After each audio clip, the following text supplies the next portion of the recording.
आप भी टॉपर बन सकते हैं। टॉपर बनने की दिशा में कुछ रुकावटें। विभिन्न क्षेत्रों में टॉपर रहे छात्रों और अभ्यर्थियों के विचारों का विश्लेषण करने के पश्चात हमारे समक्ष कुछ ऐसे तथ्य आए हैं जो टॉपर बनने के मार्ग में सामान्यतः रुकावट बन जाते हैं। ऐसे ही कुछ प्रमुख तथ्य निम्नलिखित हैं। पहला, दिशाविहीन अध्ययन। किसी भी परीक्षा में दिशाविहीन अध्ययन छात्र अभ्यर्थी के सफल होने के मार्ग में सबसे बड़ी बाधा है, क्योंकि दिशाविहीन अभ्यर्थी छात्र को दिशाविहीन अध्ययन छात्र को उसके सफलता के मार्ग से अलग कर देता है। अतः किसी भी क्षेत्र में सर्वश्रेष्ठ स्थान प्राप्त करने के लिए सर्वप्रथम उद्देश्य एवं उसके अनुरूप दिशा निर्धारण की जानी चाहिए। आप जिस भी परीक्षा की तैयारी कर रहे हैं उस परीक्षा के लिए आपकी दिशा निश्चित होनी चाहिए। आपकी पढ़ाई उस अभीष्ट परीक्षा के अनुसार निर्दिष्ट होनी चाहिए। आपको समुचित रूप से पता होना चाहिए कि उस परीक्षा में किस प्रकार के प्रश्न पूछे जाते हैं, अर्थात वस्तुनिष्ठ या वर्णनात्मक। वर्णनात्मक में भी प्रश्नों का प्रकार क्या है, 20 शब्दों में उत्तर देना है या 50 शब्दों में या 100 से 200 शब्दों में, अथवा निबंध की तरह प्रश्नों का उत्तर देना है। इस तरह प्रश्न पत्र की जानकारी होने से आपकी तैयारी भी उसी अनुसार निर्दिष्ट हो जाएगी। इसी प्रकार यदि वस्तुनिष्ठ प्रश्न पत्र आता है तो कितने प्रश्न आएंगे, कितना समय मिलेगा, प्रश्न पत्र कितने भागों में विभाजित हैं, किस भाग में कितना प्रकार के प्रश्न पूछे जाएंगे, पूर्व में ही इस प्रकार की पूर्ण जानकारी प्रश्न पत्र के अच्छे अंक लाने में मददगार साबित होगी। दूसरा, अति विस्तृत पढ़ाई। बहुत से मेधावी छात्र जब किसी परीक्षा विशेष की तैयारी करते हैं तो उसकी पढ़ाई इतनी विस्तृत होती है जैसे वह कोई रिसर्च पेपर की तैयारी कर रहे हो, पीएचडी कर रहे हो। आपकी पढ़ाई उस परीक्षा के स्तर तक नहीं की जाने की आवश्यकता है। अति विस्तृत पढ़ाई करने से कुछ कंफ्यूजन भी हो सकता है तथा आपके समय एवं श्रम की भी अपव्यय होता है। आपको अपनी पढ़ाई उस परीक्षा के अनुसार ही केंद्रित करनी चाहिए। ध्यान रखें, स्वयं की क्षमता एवं योग्यता पर विश्वास ही वह कुंजी है जो आपको लक्ष्य प्राप्ति की ओर अपना कदम बढ़ाने को प्रेरित करती है। आत्मविश्वास के बल पर किसी भी कठिनतम उपलब्धि को प्राप्त किया जा सकता है। यह विश्वास ही व्यक्ति में सफल होने के लिए आवश्यक ऊर्जा एवं साहस का संचार करता है। आत्मविश्वास बनाए रखने हेतु इस वाक्य को बार बार दोहराए, मैं अवश्य सफल होऊंगा, अथवा मैं यह कर सकता हूँ, मैं कर सकता हूँ, मैं कर सकता हूँ। 3, गुणात्मक की अपेक्षा मात्रात्मक को महत्व दे। बहुत से छात्र किसी अभीष्ट परीक्षा की तैयारी करते समय एक एक विषय की 5-5 किताबें खरीद लेते हैं। किसी मित्र के पास कोई किताब देखी तो उस किताब को खरीद लाते हैं। किसी दुकानदार ने किसी किताब को रिकमेंड कर दिया तो उस किताब को भी खरीद लेते हैं। इस तरह कई छात्रों के पास एक एक विषय के कई किताबें हो जाती है। उन सभी को पढ़ने में उसका जो समय एवं श्रम व्यय होता है वह तो एक नुकसान है ही, दूसरा बहुत बड़ा नुकसान किताबें में पाई जाने वाली गलतियां से होने वाली कंफ्यूजन या गलत उत्तर लिखने से होता है। एक ही विषय पर 5-5 किताबें का अध्ययन करने से आपकी क्वालिटी प्रभावित हो सकती है। क्वालिटी प्रभावित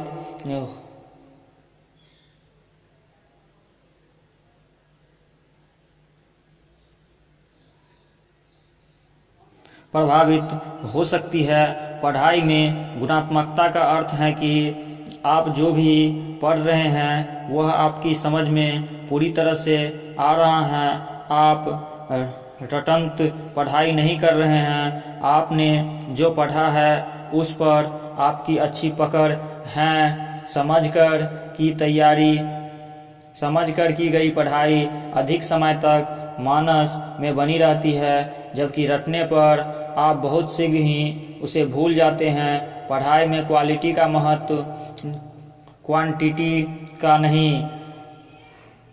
डगमगाता आत्मविश्वास। चौथा, आत्मविश्वास सफलता की सबसे प्रमुख अनिवार्यता है। बिना आत्मविश्वास के आप किसी भी क्षेत्र में सफलता हेतु पूर्ण प्रयासरत नहीं हो सकते। यदि किसी छात्र को स्वयं पर विश्वास ही नहीं है तो वह अपनी समस्त ऊर्जा, क्षमता एवं योग्यता को अपने लक्ष्य संसाधन हेतु प्रयुक्त नहीं कर सकता।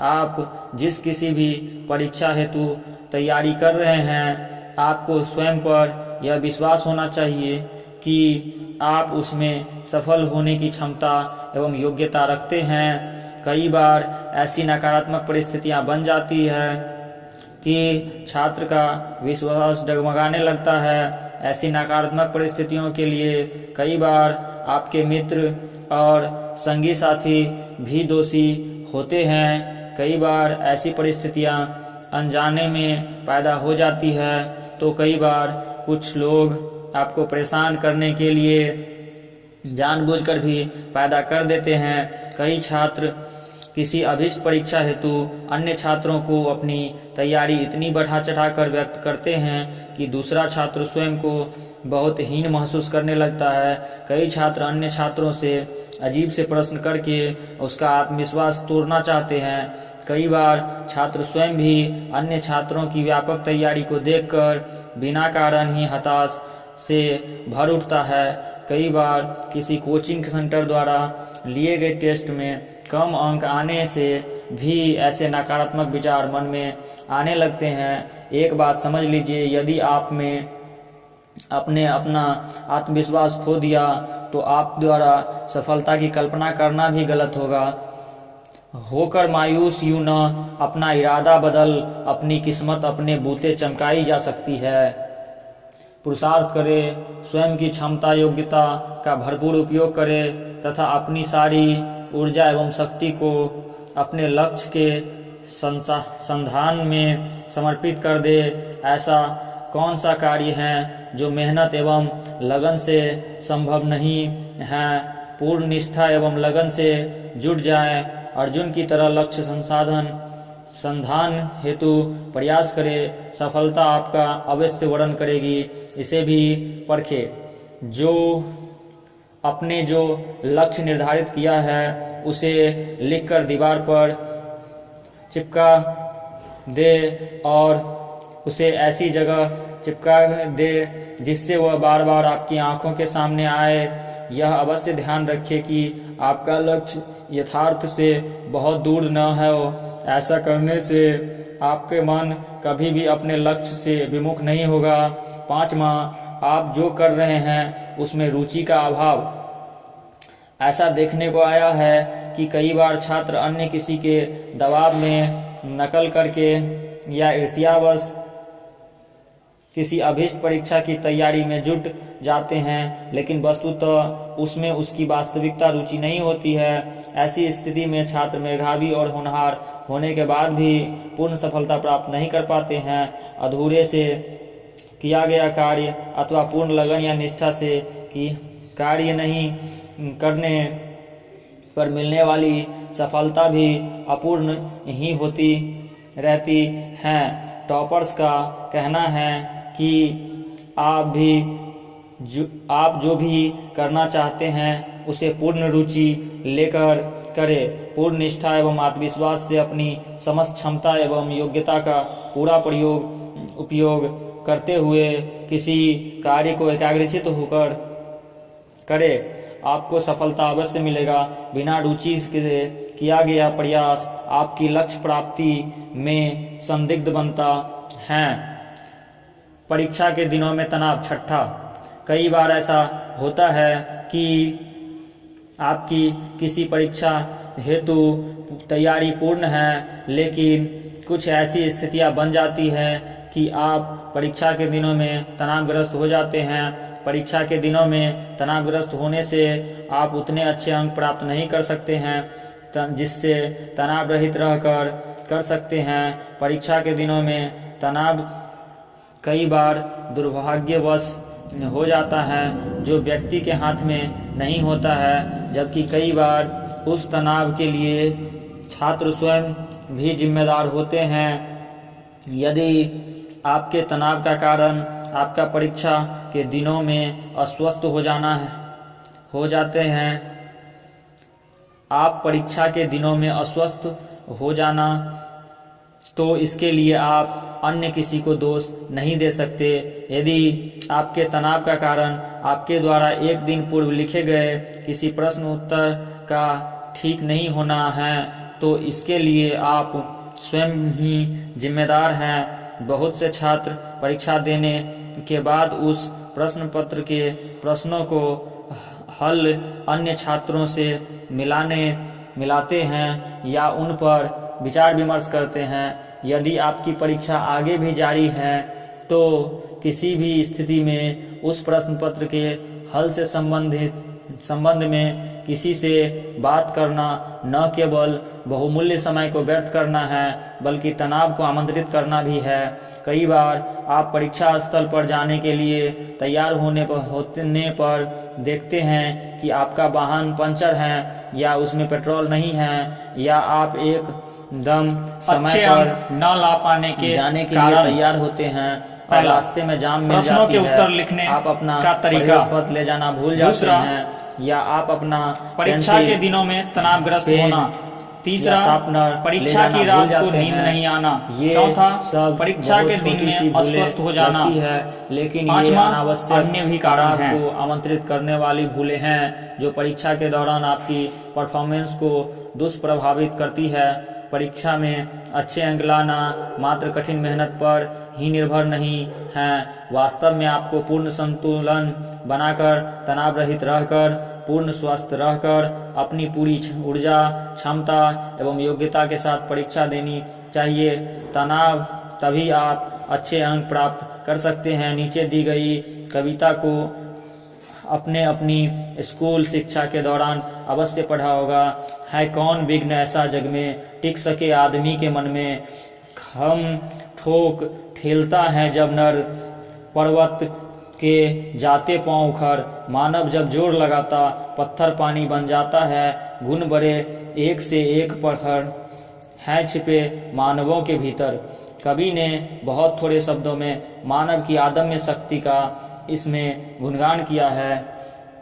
यह शाश्वत सत्य है कि व्यक्ति यदि ठान ले तो वह हर असंभव से दिखाई देने वाले कार्य को संभव कर सकता है। व्यक्ति में इतनी ऊर्जा, शक्ति एवं सबलता है कि यदि वह पूर्ण मनोयोग से किसी भी कार्य को करने में जुट जाए तो उसे वह पूर्ण कर सकता है।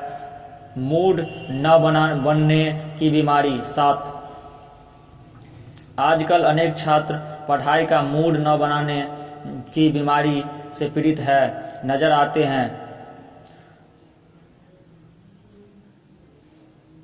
मूड न बनने की बीमारी से पीड़ित नजर आते हैं। आपसे बातचीत वार्तालाप में आपको सुनने को मिल जाएगा, यार पढ़ाई का मूड ही नहीं बन रहा, या आज अभी पढ़ने का मूड नहीं है। वस्तुतः यह मूड है क्या? इसका अर्थ है कि अभी पढ़ने का मन नहीं हो रहा है या पढ़ने का मन नहीं है। इसका अर्थ यह हुआ कि आपका मन कहीं अन्य लग रहा हुआ है जो पढ़ाई से अधिक महत्वपूर्ण है, या यह कहे कि आपका मन पढ़ाई को अन्य किसी चीज की तुलना में गौण या कम महत्वपूर्ण समझ रहा है। इसका एक अर्थ यह भी हुआ कि आपका मन किसी अन्य चीज में उलझा हुआ है। फिर पढ़ाई का मूड कैसे बनेगा? ध्यान रखें, यह जीवन आपका है। आपको अपने भविष्य निर्माण हेतु पढ़ाई करनी है।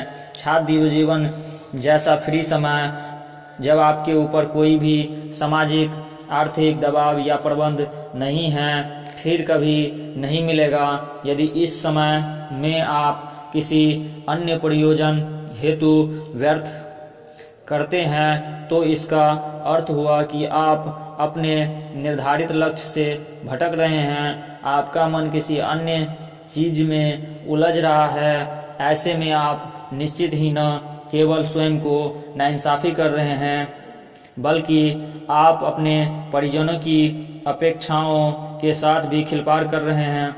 अपने माता पिता ने आपको अपने भविष्य निर्माण हेतु यही समय दिखा है। वे अपना पेट काटकर अपनी आवश्यकता को कम करके आपकी हर आवश्यकता की पूर्ति करते हैं। अतः इस समय को आप व्यर्थ न करें, अपने मूड को, अपने मन को नियंत्रण में रखें। इस समय का नियंत्रण, स्वयं पर संयम आपकी सफलता हेतु बहुत आवश्यक है। अपने जीवन में को संवारने के इस सुनहरे समय को व्यर्थ न करें। विद्यार्थी जीवन का यह काल बहुत महत्वपूर्ण है। अपने मन को नियंत्रण में रखें एवं मूड की बीमारी से मुक्त रहे। कुछ सूत्र, टॉपर बनने की दिशा में कुछ सूत्र। कतिपय यह देखा गया है कि बिना दिशा या मार्गदर्शन के प्राय सफलता संदिग्ध बनी रहती है। अतः सफलता के सर्वोच्च बिंदु को छूने के लिए कुछ ज्ञान सूत्रों की आवश्यकता होती है। इसमें प्रमुख निम्नलिखित है। पहला, परीक्षा के बाद लिखे गए उत्तर पर बहस अनावश्यक। देखा गया है कि परीक्षा केंद्र से बाहर आते ही छात्र आपस में प्रश्नों के उत्तर के संबंध में बहस या परिचर्चा करने लग जाते हैं। जिस छात्र का उत्तर गलत हो जाता है वह बहुत हताश या निराश हो अपने आप को या अपने भाग्य को कोसने लगता है। यह हताशा या निराशा की स्थिति उसके अगले पेपर की तैयारी को दुष्प्रभावित करती है। वह यह सोचने लग जाता है कि जब एक पेपर ही खराब हो गया तो आगे के पेपर कितने भी अच्छे क्यों न हो जाए, उसे सफलता तो मिलने से रही। लेकिन कई बार यह देखा गया है कि जो पेपर खराब हुआ बाद में वो आउट घोषित कर दिया जाता है। कई बार उस पेपर में ग्रेस मार्क दे दिए जाते हैं या फिर उस पेपर में आपके अप्रत्याशित रूप से अच्छे अंक आ जाते हैं। यदि ऐसा कुछ हुआ न हो तो भी आप यह सोचें कि परीक्षा के बाद अपने उत्तर पर चर्चा करने का क्या फायदा। आप जो भी उत्तर लिख आए हैं उसमें कोई परिवर्तन तो किया नहीं जा सकता। यदि गलत है तो सही नहीं किया जा सकता है और सही है तो सही है ही। उस पर चर्चा या बहस करके अपना स्वयं का समय ही नष्ट कर रहे हैं। कई छात्र तो इतने दुखी हो जाते हैं कि आत्महत्या तक करने की तैयारी करने लग जाते हैं। यह सब बहुत बड़ी नादानी है, नासमझी वाली बातें हैं। जीवन में एक पेपर खराब होना, एक परीक्षा में असफल होना जीवन की सफलता या असफलता का मापदंड नहीं है। ऐसे बहुत से व्यक्ति हैं जो शैक्षणिक रूप से जीवन में सफल नहीं हुए लेकिन वे आज सफल व्यक्तियों में गिने जाते हैं। मुख्य बात यह है कि परीक्षा के बाद आप स्वयं के द्वारा लिखे गए उत्तरों पर किसी प्रकार की न तो चर्चा करें और न ही घर पहुंचकर उनकी सही या गलत होने का जांच करें। ऐसा करने का अर्थ स्वयं के विश्वास को कम करना तथा अगले पेपर की तैयारी पर ध्यान न देना जैसी बेवकूफ़ी करना है। हमारे आकलन से कम 70% छात्र ऐसी गलती करते हैं एवं बाद में स्वयं को बहुत पछताते हैं। ध्यान रखें, छात्र जीवन कोई मौज मस्ती करने का समय नहीं बल्कि यह जीवन को सही परिप्रेक्ष्य में संवारने एवं तराशने का समय है। वैसे तो सारा जीवन ही मनुष्य के लिए शिक्षण काल है, वह हर पल कुछ न कुछ शिक्षा ग्रहण करता रहता है। लेकिन छात्र जीवन एक ऐसा काल है, एक ऐसा अनूठा समय है जब छात्र अपने उज्जवल भविष्य के निर्माण हेतु कड़ी मेहनत, लगन एवं संयम के तप के साथ स्वयं का उत्सर्ग करता है। जिस छात्र ने इस छात्र जीवन के समय का सही उपयोग कर लिया उसने जीवन की सफलता की दिशा में अपना कदम रख दिया। अपने लक्ष्य को योजनाबद्ध करना। दूसरा, आपने जो भी लक्ष्य तय किया उसकी प्राप्ति हेतु आप योजना बनाकर तैयारी करें। पूर्व में योजना बनाने से आप अपने लक्ष्य प्राप्ति की राह को सुगम बनाते हैं। If you fail to plan means you fail plan to fail. If you fail to plan means you plan to fail. यदि आप योजना बनाने में असफल रहते हैं तो इसका अर्थ है कि आप असफल होने की योजना बना रहे हैं। आप टॉपर बनना चाहते हैं तो आपकी योजना में परीक्षा से पूर्व सिलेबस को पूरा करने के साथ साथ उसे कम से कम 2 या 3 बार रिवीजन करने का समय भी बचना चाहिए।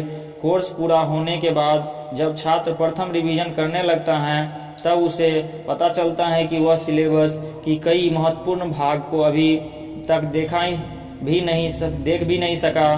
कई बार उसे अन्य किसी बुक या गाइड को भी देखने की आवश्यकता महसूस होने लगती है। अतः छात्र को अपने अध्ययन की योजना बनाते समय का ठीक तरह से आकलन कर लेना चाहिए। छात्र कभी बीमार भी पड़ सकता है। कई बार घर में या नजदीक के रिश्ते में किसी की शादी या किसी की बीमारी आदि में भी समय खराब हो सकता है। कभी किसी दुर्घटना या आकस्मिक विपत्ति के कारण भी आपका समय खराब हो सकता है। अपने अध्ययन की योजना बनाते समय आपको अपने समय का समायोजन इस तरह से करना चाहिए कि कोई भी आकस्मिकता आ गया आपकी तैयारी समय पर पूरी हो। कई बार परीक्षा का टाइम टेबल ऐसा आ जाता है कि एक ही दिन में 2 विषयों की परीक्षा हो जाती है या 2-3 विषयों की परीक्षा लगातार एक के बाद दूसरे दिन देनी होती है। ऐसी स्थिति के लिए भी छात्र को तैयार रहने की आवश्यकता है। ऐसी स्थिति में जिन छात्रों ने नोट्स आदि तैयार करके पढ़ाई की है उन्हें लाभ मिल जाता है। पूर्व में बनाए गए नोट्स परीक्षा के समय अच्छे अंक लाने में बहुत सहायक होते हैं। आपको रिवाइज करने में बहुत कम समय लगता है एवं नोट्स को देखने मात्र से ही आपको बहुत कुछ ध्यान आ जाता है। टॉपर्स में स्थान बनाने की आकांक्षा रखने वाले छात्र को अपनी तैयारी की योजना बहुत धैर्य एवं सलीके से दूरदर्शिता पूर्वक बनाने की आवश्यकता है। योजनाबद्ध अध्ययन, कड़ी मेहनत एवं सफलता हेतु अंतः प्रेरणा, ये तीनों लक्ष्य प्राप्ति हेतु महत्वपूर्ण कुंजियां हैं। लक्ष्य संधान को सर्वोच्च प्राथमिकता। तीसरा, जब आप किसी भी लक्ष्य की प्राप्ति के लिए दृढ़ता पूर्वक आगे बढ़ते हैं तो कई बार विपत्ति, सामाजिक परिस्थितियां आपको अपने लक्ष्य से डिगा सकती है। कई बार किसी दुर्घटना के कारण आप भावनात्मक रूप से परेशान होकर अपने लक्ष्य से विमुख हो सकते हैं। कई बार आपके मित्र आपको गलत रास्ते पर धकेल सकते हैं या किसी छोटे मोटे विवाद झगड़े में आप फंस सकते हैं। एक बात हमेशा याद रखिए, यह समय अपने लक्ष्य को प्राप्त करने का समय है जो फिर नहीं आएगा। आप किसी भी परिस्थिति में अपने लक्ष्य से विमुख न हो। अपने लक्ष्य संधान, लक्ष्य प्राप्ति को ही आपको सर्वोच्च प्राथमिकता देनी है। एक छात्र के पिता की दुर्घटना में मृत्यु हो गई। वह छात्र IAS की परीक्षा हेतु तैयारी कर रहा था जो अभी 3 माह दूर थी। छात्र बहुत मेहनती था और अपनी कक्षा में हमेशा अव्वल आता था, लेकिन पिता की आकस्मिक मृत्यु के कारण वह स्वयं को व्यवस्थित नहीं कर पाया। उसने परीक्षा की ही नहीं दी। यह सच है कि यह एक बहुत बड़ा सदमा था, लेकिन जीवन तो ऐसी विषम परिस्थितियों से ही जूझने का नाम है। इसी प्रकार एक बार 2 छात्र एक दुर्घटना के शिकार हो गए। एक छात्र के बाएं हाथ में प्लास्टर हुआ तो दूसरे छात्र के बाएं पैर के पंजे में चोट लगी। दोनों छात्र प्रशासनिक सेवा हेतु तैयारी कर रहे थे।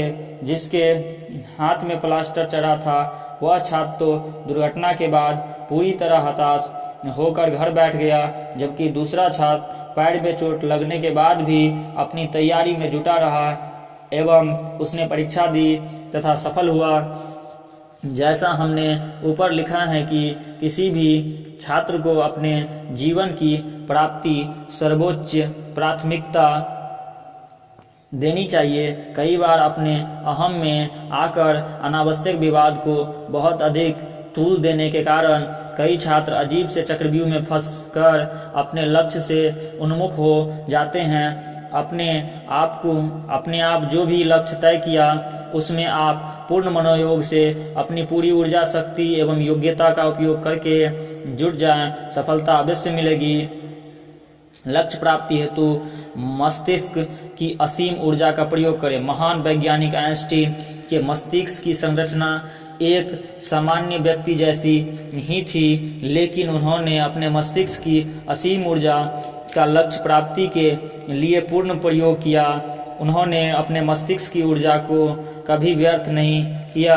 वे अपने लक्ष्य की प्राप्ति में इतने मगन एवं लगनशील रहते थे कि स्वयं को भी भूल जाते थे।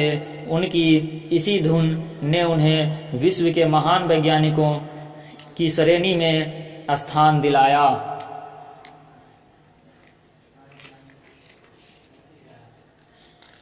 अध्ययन के कुछ महत्वपूर्ण टिप्स।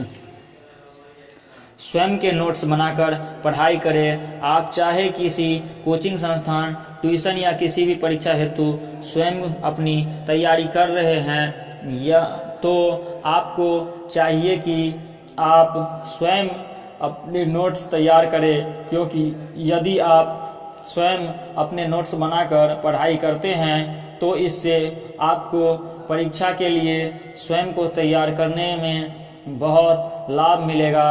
नोट्स लिखने समय किसी भी तरह के संदेह को शीघ्र दूर किया जा सकता है। नोट्स पढ़ने से बहुत ज़्यादा समय तक दिमाग में बना रहता है। रिवीजन करने में आसानी रहती है। परीक्षा से एक दिन पूर्व जब समय की अत्यधिक कमी होती है तब आपके बनाए हुए नोट्स मात्र देखने से आपको सभी तथ्य ध्यान आ जाते हैं, बशर्ते आपने उन्हें वैज्ञानिक यानी तार्किक ढंग से बनाया हो एवं रिवीजन किया हो। किसी भी विषय का अध्ययन करते समय यह सोचकर अध्ययन करें कि आपको उस विषय का कठिन प्रश्न पत्र तैयार करना है। अतः अपने प्रश्न बनाकर एक नोटबुक में तथ्यों एवं अवधारणाओं को नोट रखने हुए पढ़ाई करें। ऐसा करने से आपकी एकाग्रता बढ़ेगी और आप अधिक अच्छी तरह से विषय को समझ सकेंगे। प्रश्नों एवं प्रश्नों के उत्तर को अलग अलग ढंग से लिखें। ऐसा करने से आपकी कॉपी आकर्षक लगेगी एवं आपकी आंखें अपेक्षाकृत शीघ्र से प्रश्न एवं उत्तरों को ग्रहण कर सकेगी। जिन उत्तरों में बहुत सारे बिंदु होते हैं उनका एक्रोनेम बनाकर याद करें। ऐसा करने से आप परीक्षा में उत्तर लिखने समय एक भी बिंदु के छूट जाने की भूल से बच जाएंगे। बनाए गए नोट्स से रिवीजन अवश्य करें। रिवीजन करते समय कुछ गलती या कमी नजर आए तो उन्हें तुरंत दूर करें। आप अपने द्वारा बनाए गए नोट्स का हर 15 से 20 दिन में रिवीजन अवश्य कर ले। अपने जिन प्रश्नों को बनाया है उन प्रश्नों को पढ़े एवं अपने उत्तर को छिपाकर या ढककर याद करने का प्रयास करें। दिमाग पर थोड़ा जोर डालने पर आप उन्हें याद करने में सक्षम हो सकेंगे। अपनी पढ़ाई का टाइम टेबल बनाएं। सर्वप्रथम एक टाइम टेबल बनाएं और यह प्रयास करें कि आप उसी के अनुसार पढ़ें। उस समय टेबल में अपने लिए मनोरंजन का समय भी शामिल करें। बनाए गए टाइम टेबल को लगभग 7 दिन बाद स्वयं जांच कर आकलन करें कि इसमें कहाँ और क्या कमी है। इसे कैसे और अधिक सकारात्मक परिणामदायक बनाया जा सकता है। अध्ययन में अपनी रुचि जागृत करें। यह समझ ले कि इस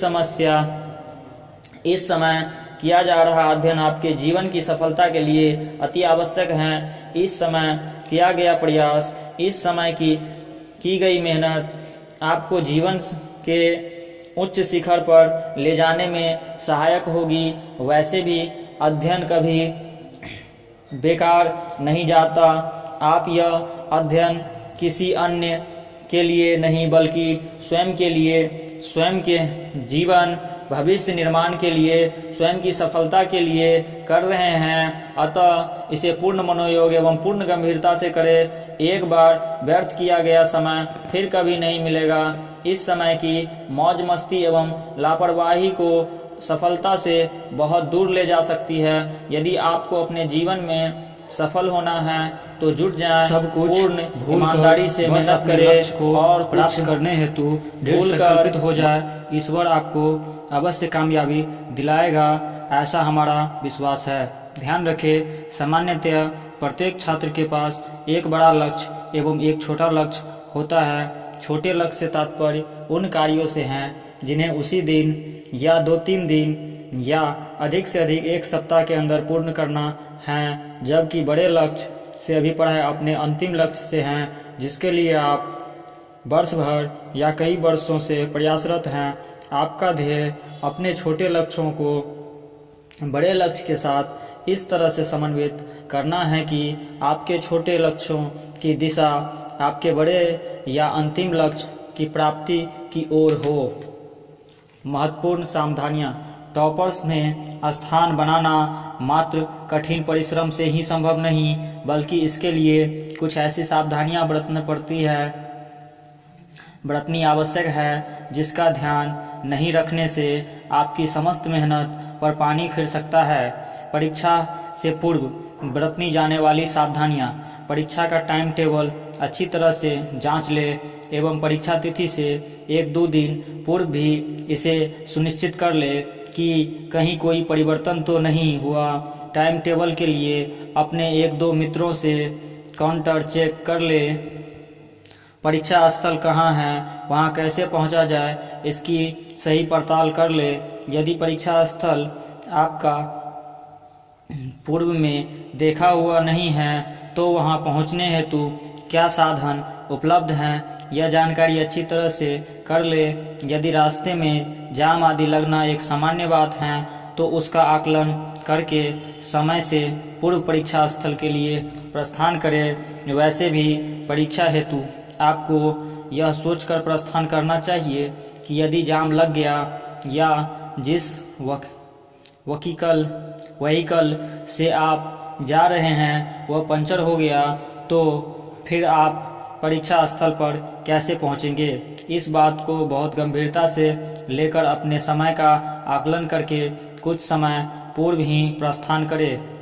आपको परीक्षा हेतु जिन सामानों की आवश्यकता है जैसे calculator, scale, sharpener, sketch, pen, pencil, rubber, प्रवेश पत्र, पानी की बोतल इत्यादि को संभालकर एक साथ रख ले जिससे कोई भूल न हो सके एवं अंत में जाते समय हड़बड़ाहट न हो। परीक्षा में किस तरह से प्रश्न आएंगे, क्या नेगेटिव मार्किंग होगी, क्या प्रश्न पत्र में सेक्शन में विभाजित रहेगा, किस किस सेक्शन में कितने कितने प्रश्न किस किस प्रकार के आएंगे, ये सारी जानकारी आपको पूर्व से ही सही प्रकार से रखनी चाहिए। एग्जाम कंडीशन में परीक्षा देने की प्रैक्टिस कर लेने से आपको परीक्षा देते समय कुछ असामान्य नहीं लगेगा। तनाव मुक्त रहे। यदि कोई शारीरिक या मानसिक समस्या है तो इसके लिए योग्य चिकित्सा से पूर्व में ही सलाह लेकर उसका निदान करें। ध्यान रखें, परीक्षा में सफलता मात्र कड़ी मेहनत पर ही निर्भर नहीं है, बल्कि इसके लिए आपने आपको पूर्णतया स्वस्थ रखकर निर्धारित समय में सही प्रकार से परीक्षा देनी भी आवश्यक है। यदि आप ऐसा नहीं कर पाते हैं तो आपको द्वारा की गई समस्त मेहनत व्यर्थ चली जाएगी। सिक्कों की आवाज नोटों की खामोशी से ज्यादा प्रबल होती है, लेकिन कीमत तो नोट की ही अधिक होती है। हैसियत से अधिक शोर मचाने वाले लोग अधिकांशतः शूद्र ही होते हैं। परीक्षा से पूर्व की रात हेतु सावधानियां।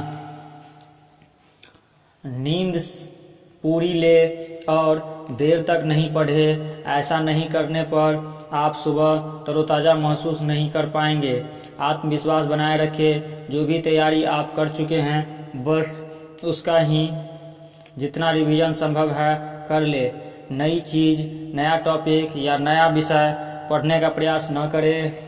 अपनी परीक्षा किट जिससे में परीक्षा में काम आने वाली सभी वस्तुएं हैं को संभाल कर रख ले। अपना एडमिशन लेटर भी साथ में अवश्य ले रखे। टाइम टेबल पुनः जांच ले। सही समय पर घर से प्रस्थान करने हेतु आवश्यक तैयारी भी कर ले। जो ड्रेस पहनकर जाना है वह भी एक तरफ रख ले। शूज आदि में यदि पॉलिश करने की आवश्यकता है तो तैयार कर ले। सॉक्स को शूज के पास रख दे। इस तरह सभी तैयारी पूर्ण कर ले। इन सब का उद्देश्य अंत समय में हड़बड़ाहट एवं भूल से बचना है। परीक्षा के दिन हेतु सावधानियां। परीक्षा हेतु सभी आवश्यकताओं का ध्यान रखते हुए इस प्रकार प्रस्थान करें कि आप परीक्षा स्थल पर पहले दिन कम से कम 30 मिनट पूर्व पहुंच जाए। बाद के दिनों में भी कम से कम 15 मिनट पूर्व पहुंचना सुनिश्चित कर ले। प्रोटीन युक्त हल्का सुपाच्य खाना खाएं। ऐसा खाना नहीं खाना चाहिए जिससे नींद आने लगे। अपनी पानी की बोतल साथ ले जाएं, चाहे जो उसमें कुछ ग्लूकोज भी मिला कर साथ में ले जा सकते हैं। आप जब परीक्षा स्थल पर 15 से 30 मिनट पूर्व पहुंच जाते हैं तो किसी के साथ परीक्षा के विषय पर चर्चा न करें। कई बार कई छात्र जानबूझकर अन्य को भ्रमित करने के लिए चर्चा शुरू कर देते हैं। किसी बहस या विवाद से बचे। शांतचित्त रहे। परीक्षा के दौरान बरती जाने वाली सावधानियां। उत्तर पुस्तिका में अपने रोल नंबर आदि की पूर्ति ढंग से करें। प्रश्न पत्र को ध्यानपूर्वक शीघ्रता से पढ़े। प्रश्न पत्र में दिए गए निर्देशों को अच्छी तरह से समझ ले।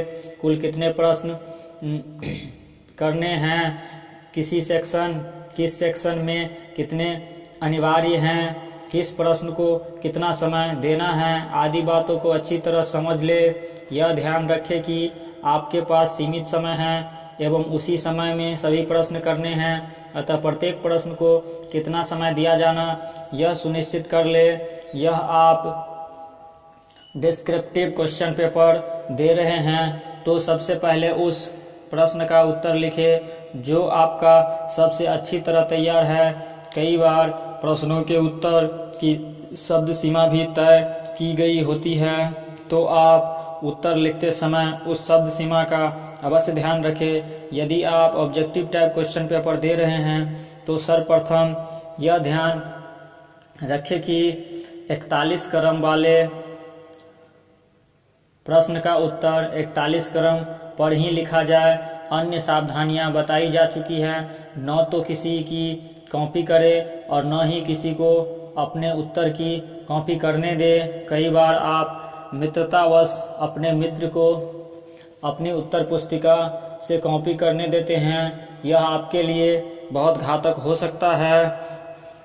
आपने समय का सतर्कतापूर्वक ध्यान रखें। घड़ी सामने रखें। आजकल परीक्षा में समय का समायोजन बहुत महत्वपूर्ण हो गया है क्योंकि कम समय में अधिक प्रश्न करने होते हैं। परीक्षा देते समय यदि कोई बिंदु भूल रहे हो, याद नहीं आ रहा है तो घबराए नहीं चाहिए। आत्मविश्वास बनाकर रखें एवं आगे के प्रश्न करते जाएं। वैसे भी घबराने से कोई लाभ नहीं होगा। परीक्षा हेतु निर्धारित पूरी समय का सदुपयोग करें। यदि अपने आप प्रश्न पत्र समय से पूर्व समाप्त कर लिया है तो अपने लिखे उत्तर को अच्छी तरह से जांच ले। परीक्षा भवन से समय के पूर्व निकल जाना बचपना है। ऐसी बेवकूफ़ी नहीं करनी चाहिए। निर्धारित समय का पूरा उपयोग करना चाहिए। परीक्षक को लौटाने से पूर्व उत्तर पुस्तिका एक बार पुनः जांच ले कि रोल नंबर आदि सही लिखे गए हैं या नहीं। यदि अपने एक्स्ट्रा सप्लीमेंट्री कॉपी ली है तो वह सही प्रकार से बांधी है या नहीं, कितनी सप्लीमेंट्रीज ली गई है, उसका उल्लेख मूल कॉपी में अवश्य करें। परीक्षा के बाद की सावधानी। परीक्षा में इस प्रश्न पत्र के बाद अन्य प्रश्न पत्रों की दूसरे या तीसरे दिन भी परीक्षा होनी है, तो परीक्षा के बाद अपने लिखे उत्तरों की कदापि चर्चा न करें और न ही अन्य किसी ने क्या उत्तर लिखा उसे सुने। किसी भी प्रकार की बहस या शर्त लगाकर उसमें उलझने नहीं, सीधे घर जाएं एवं दूसरे प्रश्न पत्र की तैयारी प्रारंभ करें। अगली परीक्षा का समय जांच ले। कई बार पहले दिन की परीक्षा एवं अगले परीक्षा के समय में अंतर होता है। यदि दूसरी परीक्षा उसी दिन अपराह्न में है तो पहली परीक्षा के बाद कुछ खा पी कर तरोताजा हो जाएं तथा आप अपने साथ अगली परीक्षा के लिए जो नोट्स लाए हैं उन्हें रिवाइज कर ले। मस्तिष्क पर ज्यादा जोर न दे और स्वयं को हल्का एवं थकान रहित रखे। यदि यह अंतिम प्रश्न पत्र की परीक्षा है तो आप स्वयं को बहुत हल्का महसूस कर रहे होंगे। आप 1-2 दिन आराम कर सकते हैं। सिनेमा आदि देखकर स्वयं को तरोताजा एवं नए चैलेंजेस के लिए तैयार कर सकते हैं। अब आप इस परीक्षा में की गई अपनी गलतियों का आकलन करें। आपने किस विषय में क्या गलती की है, यह गलती क्यों हो गई, आपने क्या कमी छोड़ दी। अपनी कमजोरियों, गलतियों एवं कमियों का पूरी ईमानदारी से आकलन करें और इस तरह की गलतियों की पुनरावृत्ति न हो, इसके लिए आवश्यक उपाय करें। अधिकांश छात्र परीक्षा समाप्ति के बाद इतने मस्त हो जाते हैं कि वे सब कुछ भूल जाते हैं। वास्तव में आवश्यक है स्वयं का उचित आकलन करने की। हो सकता है कि आप इस परीक्षा में सफल हो जाए, लेकिन शांति से बैठकर स्वयं की क्षमता के संदर्भ में ईमानदारी से मनन करें और अपनी कमियों को दूर करने हेतु स्वयं संकल्पित हो जाए। यदि कोई कमियां हैं जिसके लिए चिकित्सक आदि की सलाह की आवश्यकता है तो अवश्य सलाह ले। जीवन एक लंबा संघर्ष है। एक परीक्षा समाप्त, दूसरी चुनौती हाजिर। जो व्यक्ति सही आकलन करने के आगे बढ़ता है वह जीवन में उच्चतर शिखरों को छूने में सफल होता है। यदि किसी उद्देश्य के लिए खड़े हो तो एक पेड़ की तरह पूरी दृढ़ता से खड़े रहो और गिरो तो एक बीज की तरह, ताकि पुनः उगकर एक उद्देश्य हेतु जंग कर सको। व्यक्ति का सबसे बड़ा गुण कभी न गिरने में नहीं, बल्कि जब गिरे तब हर बार उठने में है। प्रश्नों के उत्तर देने संबंधी सावधानियां। बहुवैकल्पिक वाले प्रश्न। बहुवैकल्पिक प्रश्नों जिसके उत्तर में कई विकल्प दिए गए होते हैं, जिसके अंतर्गत छात्र को दिए गए विकल्पों में से सबसे उचित विकल्प का चयन करना होता है। ऐसे प्रश्नों के उत्तर देने में निम्न सावधानियां रखनी चाहिए। सही विकल्प का चयन करके प्रश्नों के क्रम संख्या वाले कॉलम में ही उत्तर लिखे। जल्दी में गलत क्रम संख्या लिखने से आपके सारे उत्तर गलत हो जाएंगे। यदि आपको सही उत्तर पता नहीं है तो दिए गए उत्तरों को पढ़कर ऐसे उत्तर को नकार दे जिसके बारे में आप समझ सकते हैं कि ये उत्तर गलत है। बचे हुए उत्तर में अपने कॉमन सेंस का प्रयोग करके गेस करें। Make intelligent guess. अधिकांश परीक्षाओं में नेगेटिव मार्किंग के 1/4 मार्क्स काटते हैं। यदि नेगेटिव मार्किंग के पूरे अंक कटते हो तो गलत उत्तर लिखने से बचना चाहिए।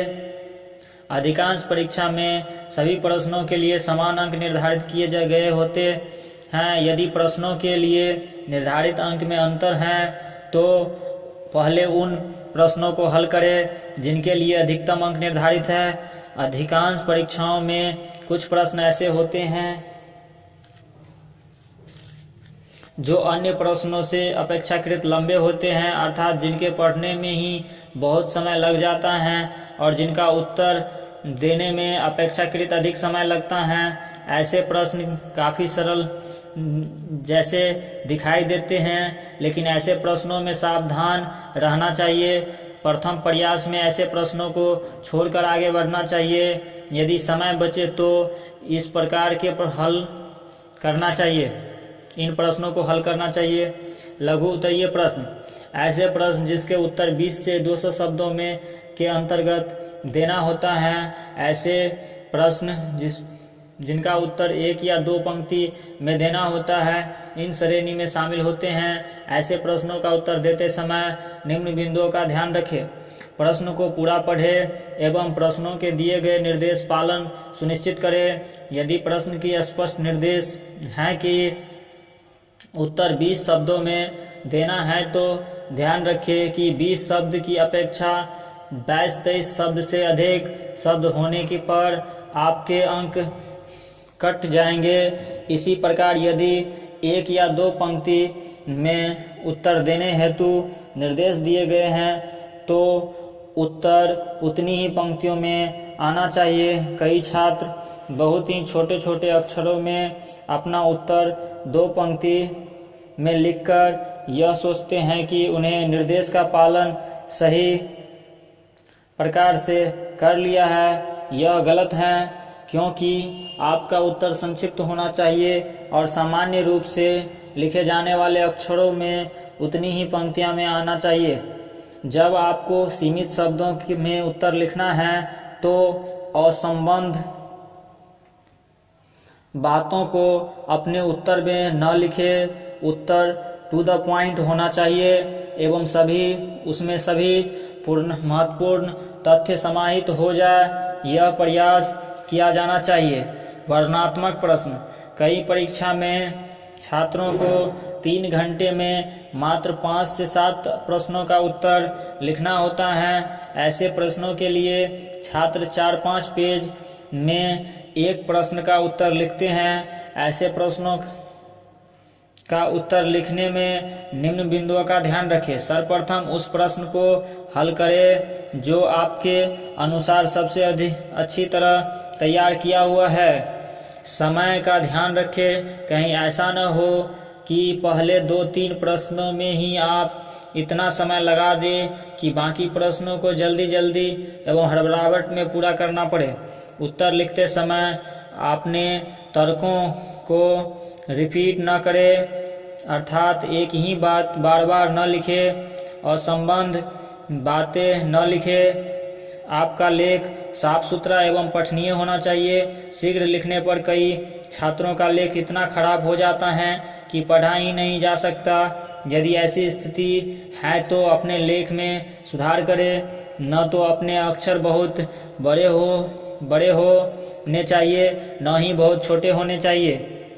यदि परीक्षा में 2 तरह की स्याही प्रयुक्त करने की अनुमति है तो दूसरी स्याही से एवं वर्णन की स्याही वाली रंग की प्रयुक्त करने से परीक्षक को जांच में आसानी होती है तथा आपको अपेक्षाकृत अधिक अंक मिलने की संभावना भी बढ़ जाती है। वर्णनात्मक प्रश्न पत्र में कई बार प्रश्न पत्र 2 या 3 भागों में विभाजित होता है और हर भाग में से एक प्रश्न करना अनिवार्य होता है। यदि ऐसा कोई निर्देश हो तो उसका पालन सुनिश्चित करें। वर्णनात्मक प्रश्न पत्र में कुछ उत्तर प्रस्तुतिकरण बहुत महत्वपूर्ण है, अतः छात्रों को अपने प्रस्तुतिकरण को प्रभावशाली बनाने के लिए पहले से ही प्रयास करना चाहिए। अभिभावकों की भूमिका, हर अभिभावक की अभिलाषा होती है कि उनका बच्चा सर्वोत्तम स्थान पर स्वयं को स्थापित करे, हर क्षेत्र में वो शीर्ष पर रहे, चाहे पढ़ाई का हो या खेलकूद का। इसमें दो राय नहीं है कि बच्चे को सर्वांगीण विकास में अभिभावक माता पिता की अहम भूमिका होती है। माता पिता यह कर्तव्य है कि वे अपने बच्चों का प्यार और स्नेह से उचित मार्गदर्शन करते रहे। माता पिता को बच्चों में न केवल चारित्रिक एवं नैतिक गुणों के प्रति विश्वास एवं सम्मान पैदा करने की आवश्यकता है, बल्कि उनमें साहस, जागरूकता एवं जिज्ञासा की प्रवृत्ति का भी विकास करने की आवश्यकता है। बच्चों का पूर्ण व्यक्तित्व माता पिता द्वारा ही प्रखरता से पल्लवित हो सकता है।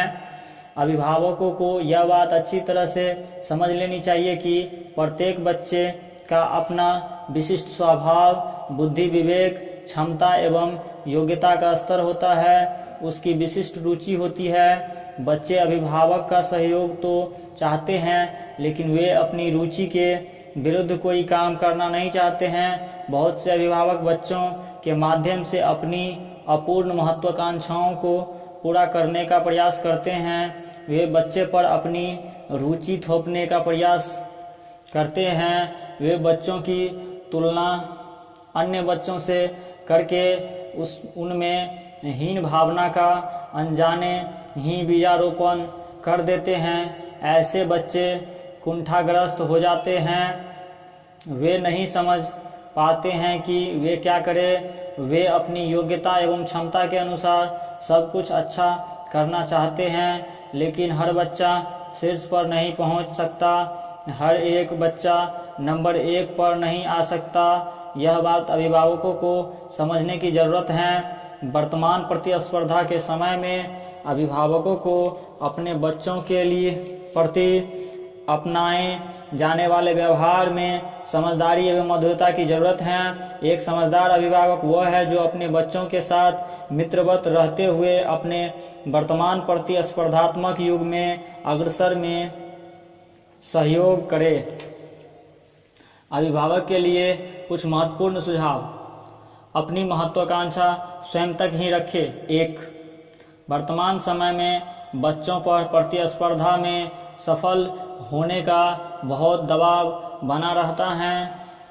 यह दबाव तब और बढ़ जाता है जब माता पिता अभिभावक अपनी महत्वाकांक्षाओं को बच्चों के माध्यम से पूरी करना चाहते हैं।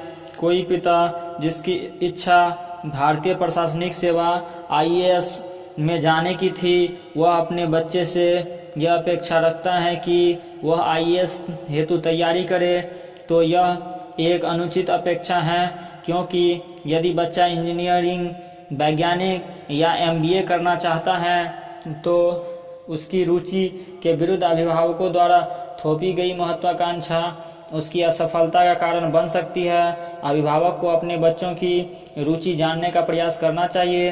अभिभावकों को अपने बच्चों की क्षमता एवं योग्यता का ईमानदारी से अवलोकन करने की आवश्यकता है। कई बार अभिभावक बच्चे की योग्यता और क्षमता का गलत आकलन करते हैं, देखे जाते हैं। सब जानते हैं कि IIT में चयन होना सरल नहीं है। IIT कोचिंग वह कराने वाले कोचिंग सेंटर के विज्ञापन देखकर या किसी पड़ोसी या मित्र के बच्चे का IIT में चयन होने के कारण कई अभिभावक अपने बच्चे से यह अपेक्षा करने लग जाते हैं कि उसे भी IIT में अवश्य पास होना चाहिए।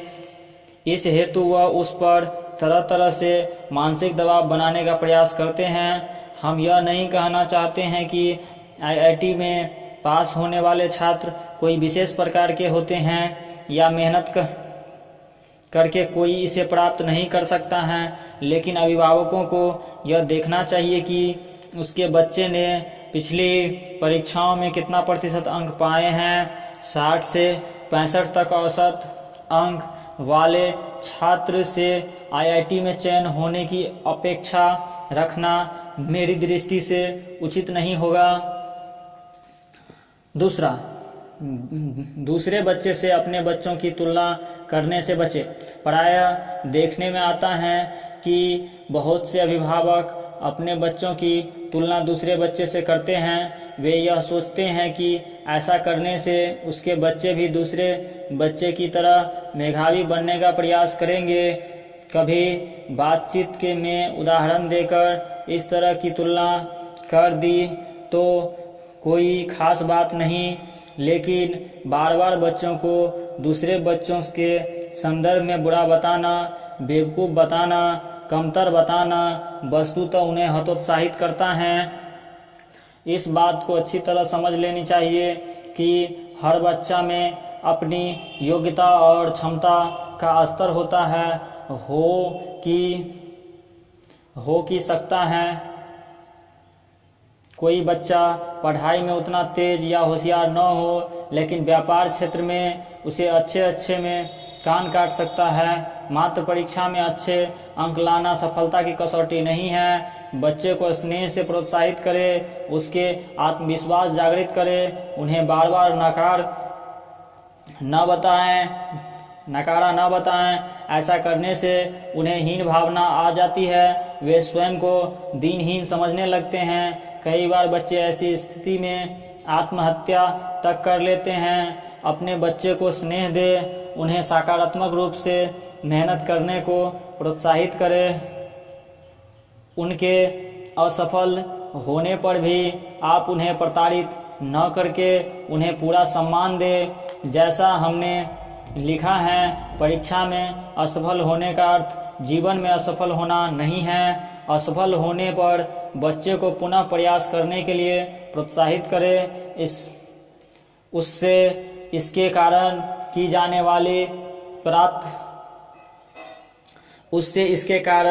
की जानकारी प्राप्त करें कि आखिर वह असफल क्यों हुआ।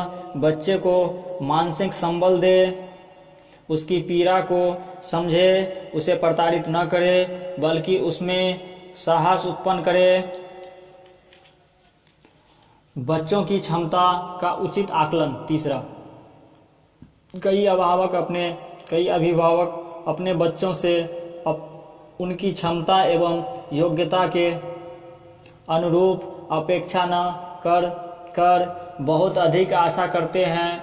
आजकल टीवी पर कई टैलेंट हंट शो चल रहे हैं। उनमें बच्चों द्वारा अपने टैलेंट के अनुसार प्रदर्शन किया जाता है। सामान्यतः ऐसे टैलेंट बच्चे को में जन्म से ही विकसित रहते हैं या अभिभावकों द्वारा बच्चे पर प्रारंभ से ही ध्यान देकर उन्हें तैयार किया जाता है। लेकिन अधिकांश अभिभावक इस बात को न समझकर अपने बच्चे से इस तरह के किसी चमत्कार की आशा करते हैं, जो नितांत गलत है। अभिभावक स्वयं तो बच्चे के विकास पर पूरा ध्यान नहीं देते, लेकिन बच्चे से यह आशा अवश्य करते हैं कि वे कोई ऐसा कार्य करे जो सामान्य से हटकर हो और जिसमें उन्हें पर्याप्त पैसा और सम्मान मिले, अभिभावक का नाम रोशन हो। इस तरह की अपेक्षा करना मुंगेरी लाल के सपने जैसा है। इससे बच्चे पर अनावश्यक मानसिक दबाव पड़ता है,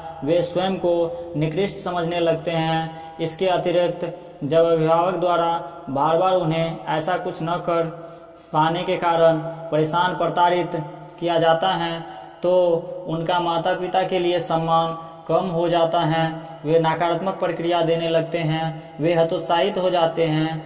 बच्चों में स्वाभिमान बनाए रखना एवं आत्मविश्वास जागृत रखना अभिभावकों की नैतिक दायित्व है। बच्चे से उतनी अपेक्षा रखनी चाहिए जितनी उनमें योग्यता एवं क्षमता है। इसके अतिरिक्त अभिभावक को इस बात का भी आकलन करना चाहिए कि वे अन्य अभिभावकों की तुलना में किस स्तर पर हैं, यह भी ध्यान देने योग्य हैं।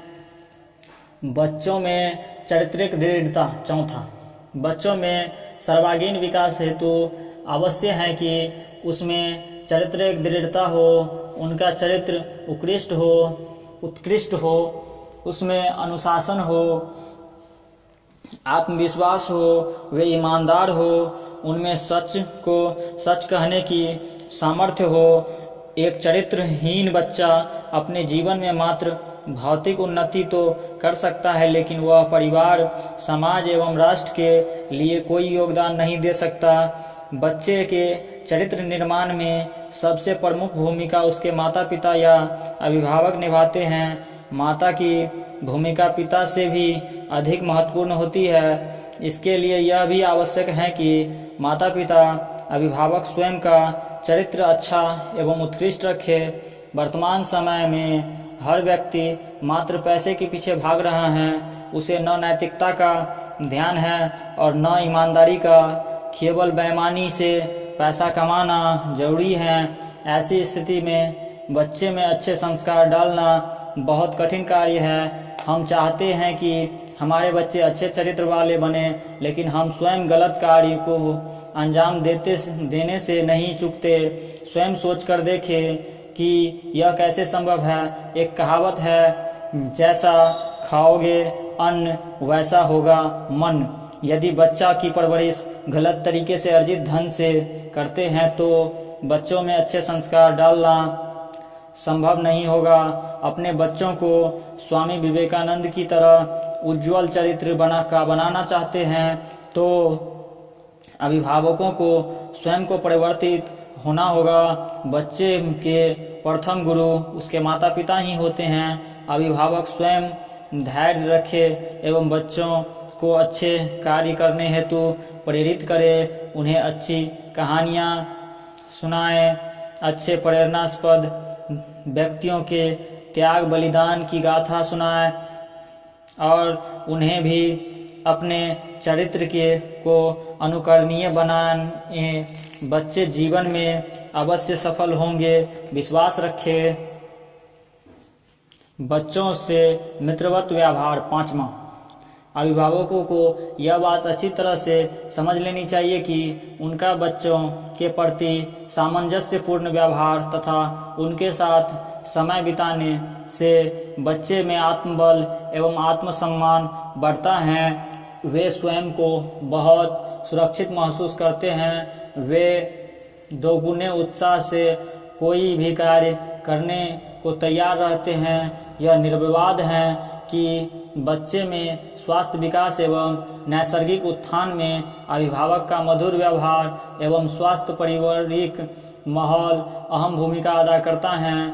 बहुत से अभिभावक बच्चों को बात बात पर डांटते रहते हैं, उन पर बहुत कड़ा प्रबंध रखते हैं। बच्चे पिता के आते ही इधर उधर हो जाते हैं, टीवी देखना बंद हो जाता है, सारे घर में सन्नाटा छा जाता है। बच्चे अपने कोई भी परेशानी अपने पिता से कहने में हिचकिचाते हैं। माताएं भी बच्चों को डरा कर रखती है। वे भी ऐसा व्यवहार करती है जैसे पिता को कुछ भी कहना ठीक नहीं। उनका मूड ठीक नहीं हुआ तो पता नहीं क्या अनर्थ हो जाएगा। इस तरह वे पारिवारिक माहौल में बच्चे का स्वस्थ विकास नहीं हो पाता है। बच्चा हमेशा डरा सा रहता है, अपनी आवश्यकताओं को बताने में भी हिचकिचाता है। स्कूल या कॉलेज में कोई समस्या आए तो वह माता पिता को बताने से डरता है। इससे कई बार अनहोनी भी हो सकती है। बच्चा कोई भी कार्य करता है तो उसे पहले यह डर लगा रहता है कि वह असफल हो गया तो उसे पिता की डांट मिलेगी। ऐसी परिस्थिति में उसका आत्मबल कमजोर पड़ जाता है। वह पूरी तन्मयता से कोई भी कार्य करने में डरता है। कोई अभिभावक बच्चों को समय नहीं दे पाते हैं। कई स्थितियों में माता पिता दोनों नौकरी करते हैं। उनके पास समय का इतना अभाव होता है कि वे बच्चे के साथ मात्र रात्रि भोजन के समय ही मिल पाते हैं। यह भी एक स्वस्थ स्थिति नहीं है। बच्चों के प्रचुर व्यक्तित्व के विकास के लिए, बच्चों के महत्वपूर्ण मानसिकता एवं शारीरिक विकास के लिए न केवल अभिभावकों द्वारा मधुर व्यवहार करने की आवश्यकता है, बल्कि बच्चों को समुचित समय देने की भी आवश्यकता है। बच्चों पर सजग निगरानी उचित। 6, वर्तमान समय में अश्लीलता चारों ओर बिखरी पड़ी है। वर्तमान वातावरण में उत्तेजना की तत्व हर तरफ पाए जाते हैं। पहनावा ऐसा है कि वह तन ढकने की जगह तन पे को एक एक भाग को उभारने का काम करता है। टीवी पर आने वाली सीरियल भी अश्लील एवं दो अर्थी विवादों से अटे पड़े हैं। इंटरनेट पर पोर्न बिना रोके टोके के उपलब्ध हैं। ऐसे वातावरण में टीनएजर्स बच्चे पर सजग निगरानी रखना अनिवार्य हो जाता है। अभिभावकों को बच्चे के आचार व्यवहार पर, उनकी दोस्तों पर बहुत सजग निगरानी रखने की ज़रूरत है। बच्चे कहाँ जाते हैं, उसके कौन कौन से दोस्त हैं, मोबाइल पर किससे बात होती है, कितनी देर बात होती है, क्या बातें होती है, ये सब जानकारी अभिभावकों को रखनी चाहिए। आजकल बहुत छोटी उम्र में ही बच्चे धूम्रपान करने लगते हैं, जर्दा तंबाकू का सेवन करने लग जाते हैं। ड्रग्स की गोलियां आजकल आसानी से उपलब्ध हैं। अतः यह बहुत आवश्यक है कि अभिभावक बच्चे पर कड़ी निगरानी रखे, बच्चे को आगाह करे कि एक बार गंदी आदत पड़ गई तो उसका क्या परिणाम हो सकता है, गलत दोस्तों से उन्हें क्या क्या नुकसान हो सकता है, उन्हें बताए, बार बार समझाए कि वर्तमान समय में बच्चों को स्वयं कितना सजग, सचेत एवं सावधान रहने की आवश्यकता है। बच्चे को इस बात को जता दिया जाना चाहिए कि यह छात्र जीवन उसके लिए कितना अधिक महत्वपूर्ण है।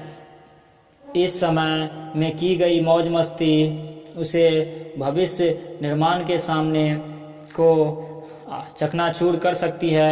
बच्चे को यह सब बताने से वे गलत रास्ते पर जाने से बच सकते हैं। आवश्यक है कि माता पिता या अभिभावक इस संबंध में पूर्णतः सजग रहे। पौष्टिक भोजन की अनिवार्यता। 7, देखने में आया है कि आजकल न केवल बच्चे बल्कि माता पिता, अभिभावक भी फास्ट फूड आदि होते जा रहे हैं। फास्ट फूड का ऐसा चस्का लग गया है कि घर में पौष्टिक खाना तो बनता ही नहीं, सब फास्ट फूड खाकर गुजारा करते हैं।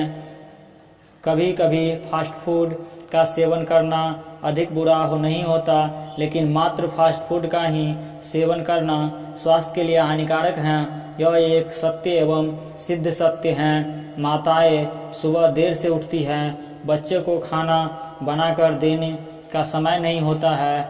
ब्रेड, मक्खन, मैगी या इस तरह का कोई भी व्यंजक दे देती हैं, जिससे बच्चे को पौष्टिकता तो मिलती ही नहीं, बल्कि प्रतिदिन इस तरह का नाश्ता खाने से उसका हाजमा भी खराब हो जाता है। स्कूल कॉलेज में भी बच्चे फास्ट फूड खाकर, पेप्सी, कोला पीकर अपना पेट भर लेते हैं। आज अधिकांश बच्चे का स्वास्थ्य आपको खराब मिलेगा। इसका बहुत बड़ा कारण बच्चों के खान पान में दोष हैं। बच्चे को खूब पौष्टिक एवं सुपाच्य भोजन दिया जाना चाहिए। दिन में एक बार फलों का रस तथा रात को सोते समय दूध देने से बच्चे हष्ट-पुष्ट एवं स्वस्थ रहते हैं।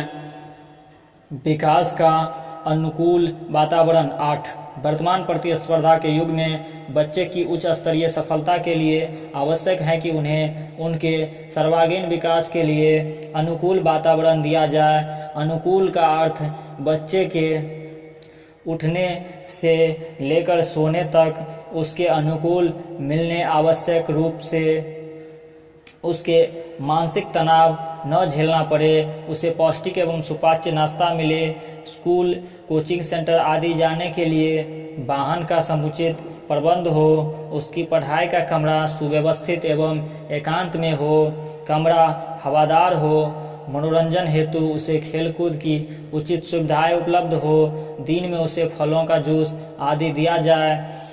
इन सब का अर्थ यह नहीं है कि प्रतिकूल परिस्थितियों में पलने वाले बच्चे सफल नहीं हो सकते। इसका अर्थ यह है कि अभिभावकों को अपनी सामर्थ्य के अनुसार बच्चे को अधिकतम सुविधा प्रदान करने का प्रयास करना चाहिए। यह बिंदु मुख्य रूप से उन अभिभावकों के लिए जो यह समझते हैं कि जो लिखा है तकदीर में वही होगा।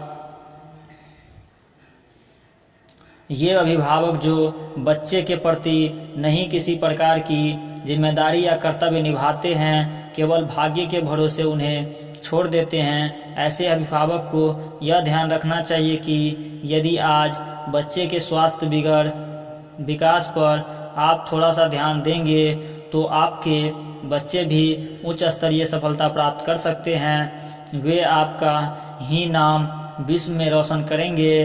अभिभावकों को अपने कर्तव्य का अवश्य पालन करनी चाहिए। बहुत से अभिभावक को तो यह भी पता नहीं होता कि उसका बच्चा कौन सी कक्षा में पढ़ रहा है।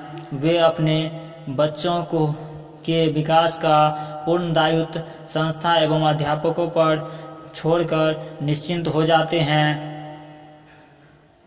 गलत कार्यों पर तत्काल नियंत्रण। यह बिंदु कुछ अटपटा सा लगता है कि कोई भी अभिभावक कैसे अपने बच्चों के गलत कार्यों के लिए प्रोत्साहित कर सकता है, लेकिन यह सत्य है कि जाने अनजाने अभिभावक ऐसा करते हैं। बच्चे ने दूध पीने से मना कर दिया तो दादी ने कहा कि यह तो अपने पापा पर गया है, दूध कैसे पिएगा। यह प्रशंसा सुनकर बच्चा आगे भी दूध पीना बंद कर देता है। बच्चा इसे गर्व की बात समझता है। इसी प्रकार बच्चा कोई सब्जी नहीं खाता, किसी प्रकार के कपड़े पहनने को मना कर देता या किसी कार्य को करने से मना कर देता, सुबह जल्दी नहीं उठता या देर से सोता, तो हम उस पर बच्चे की इस गलती को किसी न किसी का उदाहरण देकर उसकी माता का या उसके पिता का या उसके दादा इत्यादि का हंसी मजाक में उचित ठहरा देते हैं। उसे सुधारने की अपेक्षा इसे हंसी ठट्ठे में उड़ा देते हैं। बच्चा वह कार्य उसी प्रकार करने को प्रोत्साहित होता है। उसकी बाल्य बुद्धि में अभी यही आता है कि वह ऐसा कार्य कर रहा है जिससे सभी को प्रसन्नता मिल रही है। इसकी अपेक्षा यदि बच्चों को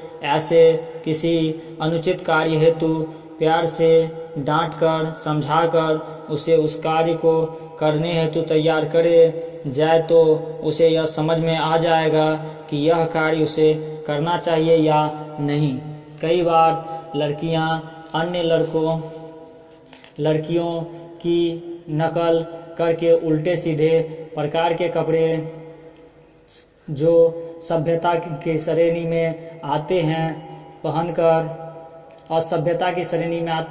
पहनकर स्कूल कॉलेज बाजार पिकनिक या किसी पार्टी में जाना चाहती है। हम उसे उसी दिन मना नहीं करते हैं। यदि पिता मना करता है तो माता उसका पक्ष लेकर उसे ऐसे कपड़े पहनने की अनुमति दे देती है। इससे स्थिति आगे और खराब हो सकती है। बिना सूचना दिए कई बार बच्चे रात को देर से आते हैं, तो आवश्यकता है कि ऐसी घटना पर तुरंत कार्यवाही की जाए, पूरी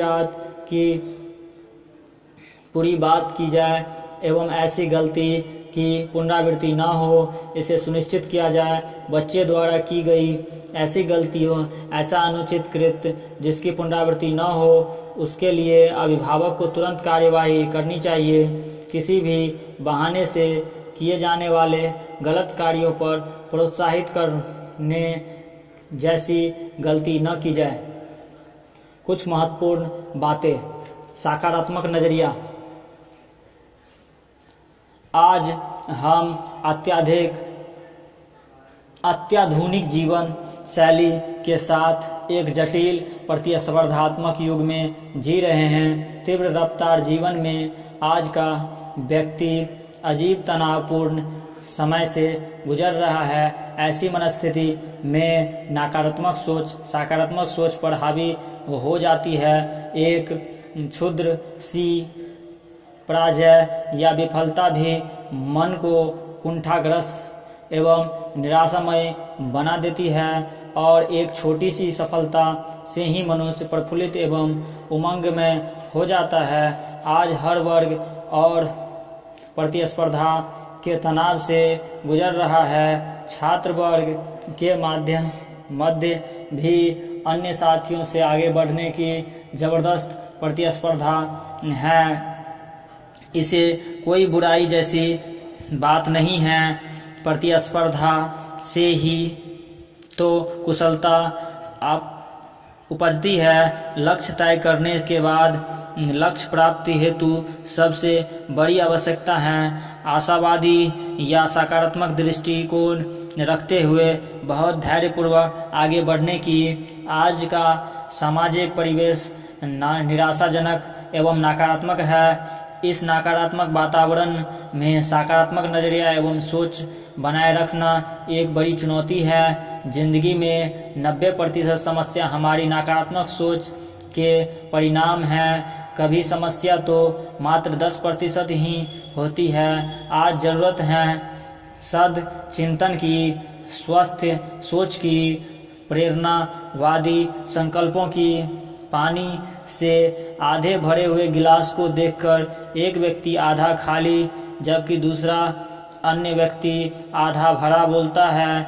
स्वास्थ्य एवं सकारात्मक चिंतन से हर जगह उल्लास एवं प्रफुल्लता नजर आती है। एक कर्मशील व्यक्ति अपनी सृजनशीलता एवं रचनात्मक से जीवन में नए आयाम स्थापित करता है। वह अनुकरणीय होता है। सकारात्मक सोच हमारे चेतन एवं अवचेतन मस्तिष्क दोनों को प्रभावित करती है। सफलता का विश्वास मन में रखना, लक्ष्य प्राप्ति अपनी योग्यता एवं क्षमता का संपूर्ण रूप से उपयोग करने के सफलता मिलेगी, यह एक निर्विवाद सत्य है। सकारात्मक सोच से मस्तिष्क में ऊर्जा का प्रवाह होता है, मन प्रफुल्लित रहता है, कार्य करने की इच्छा पैदा होती है, उत्साहवर्धक विचार आते हैं और यही सब आपको सफलता की ओर ले जाते हैं। निराशाजनक नकारात्मक परिवेश में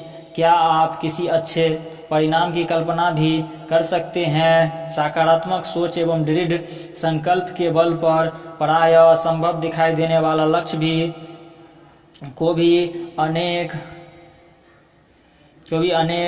अपंगताओं एवं खामियों के बाद भी लोगों ने प्राप्त किया है। आज की असफलता कल की सफलता की सीढ़ी बने, इसके लिए सबसे प्रमुख आवश्यकता है सकारात्मक दृष्टिकोण के साथ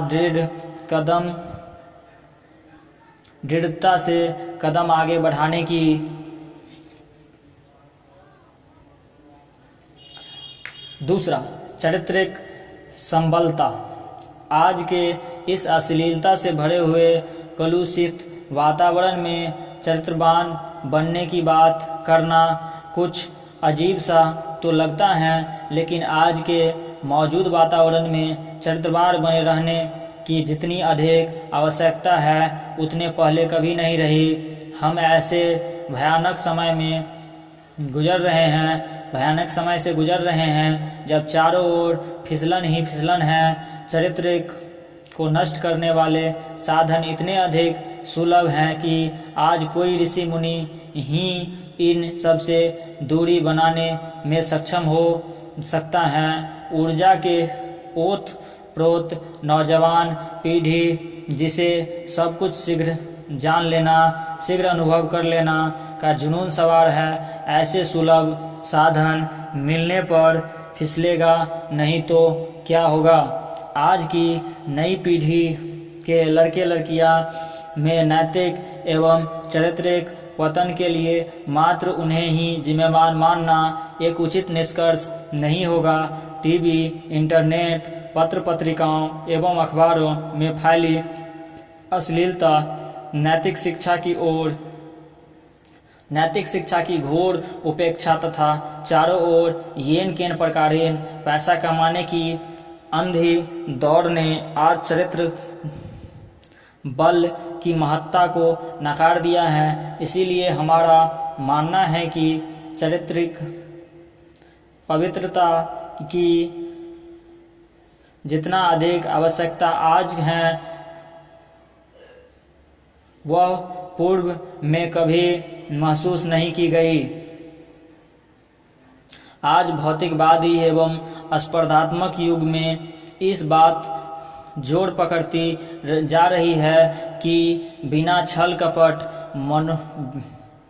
कपट बेईमानी के कोई व्यक्ति न तो सफल हो सकता है और न ही उन्नति कर सकता है। आज नैतिकता एवं ईमानदारी मात्र दिखावटी गुण रह गए हैं। इसकी आड़ में कितने अधिक दुष्कर्म किए जा रहे हैं इसे सब जानते हैं, लेकिन यह भी सत्य है कि अनैतिकता एवं दुष्कर्म से कमाए गए धन का परिणाम कभी सुखद नहीं हो सकता।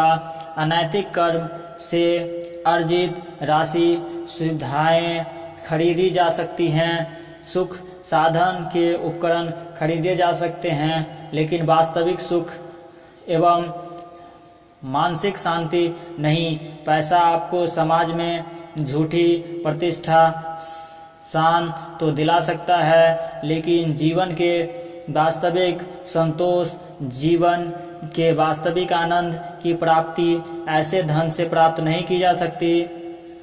जीवन में वास्तविक सफलता, सुख एवं शांति को प्राप्ति के लिए सबसे बड़ी आवश्यकता है चारित्रिक पवित्रता। इस बात को कुछ लोग पचा नहीं पाते हैं, लेकिन जब अनैतिक रूप से अर्जित राशि का अभिशाप उसके बच्चों को के चारित्रिक पतन के रूप में सामने आता है तो वे अपना सर पीट लेते हैं, लेकिन तब कुछ नहीं हो सकता। हमारे पूर्वजों का वस्तुतः चरित्र नाश का अर्थ आपका समूल नाश है।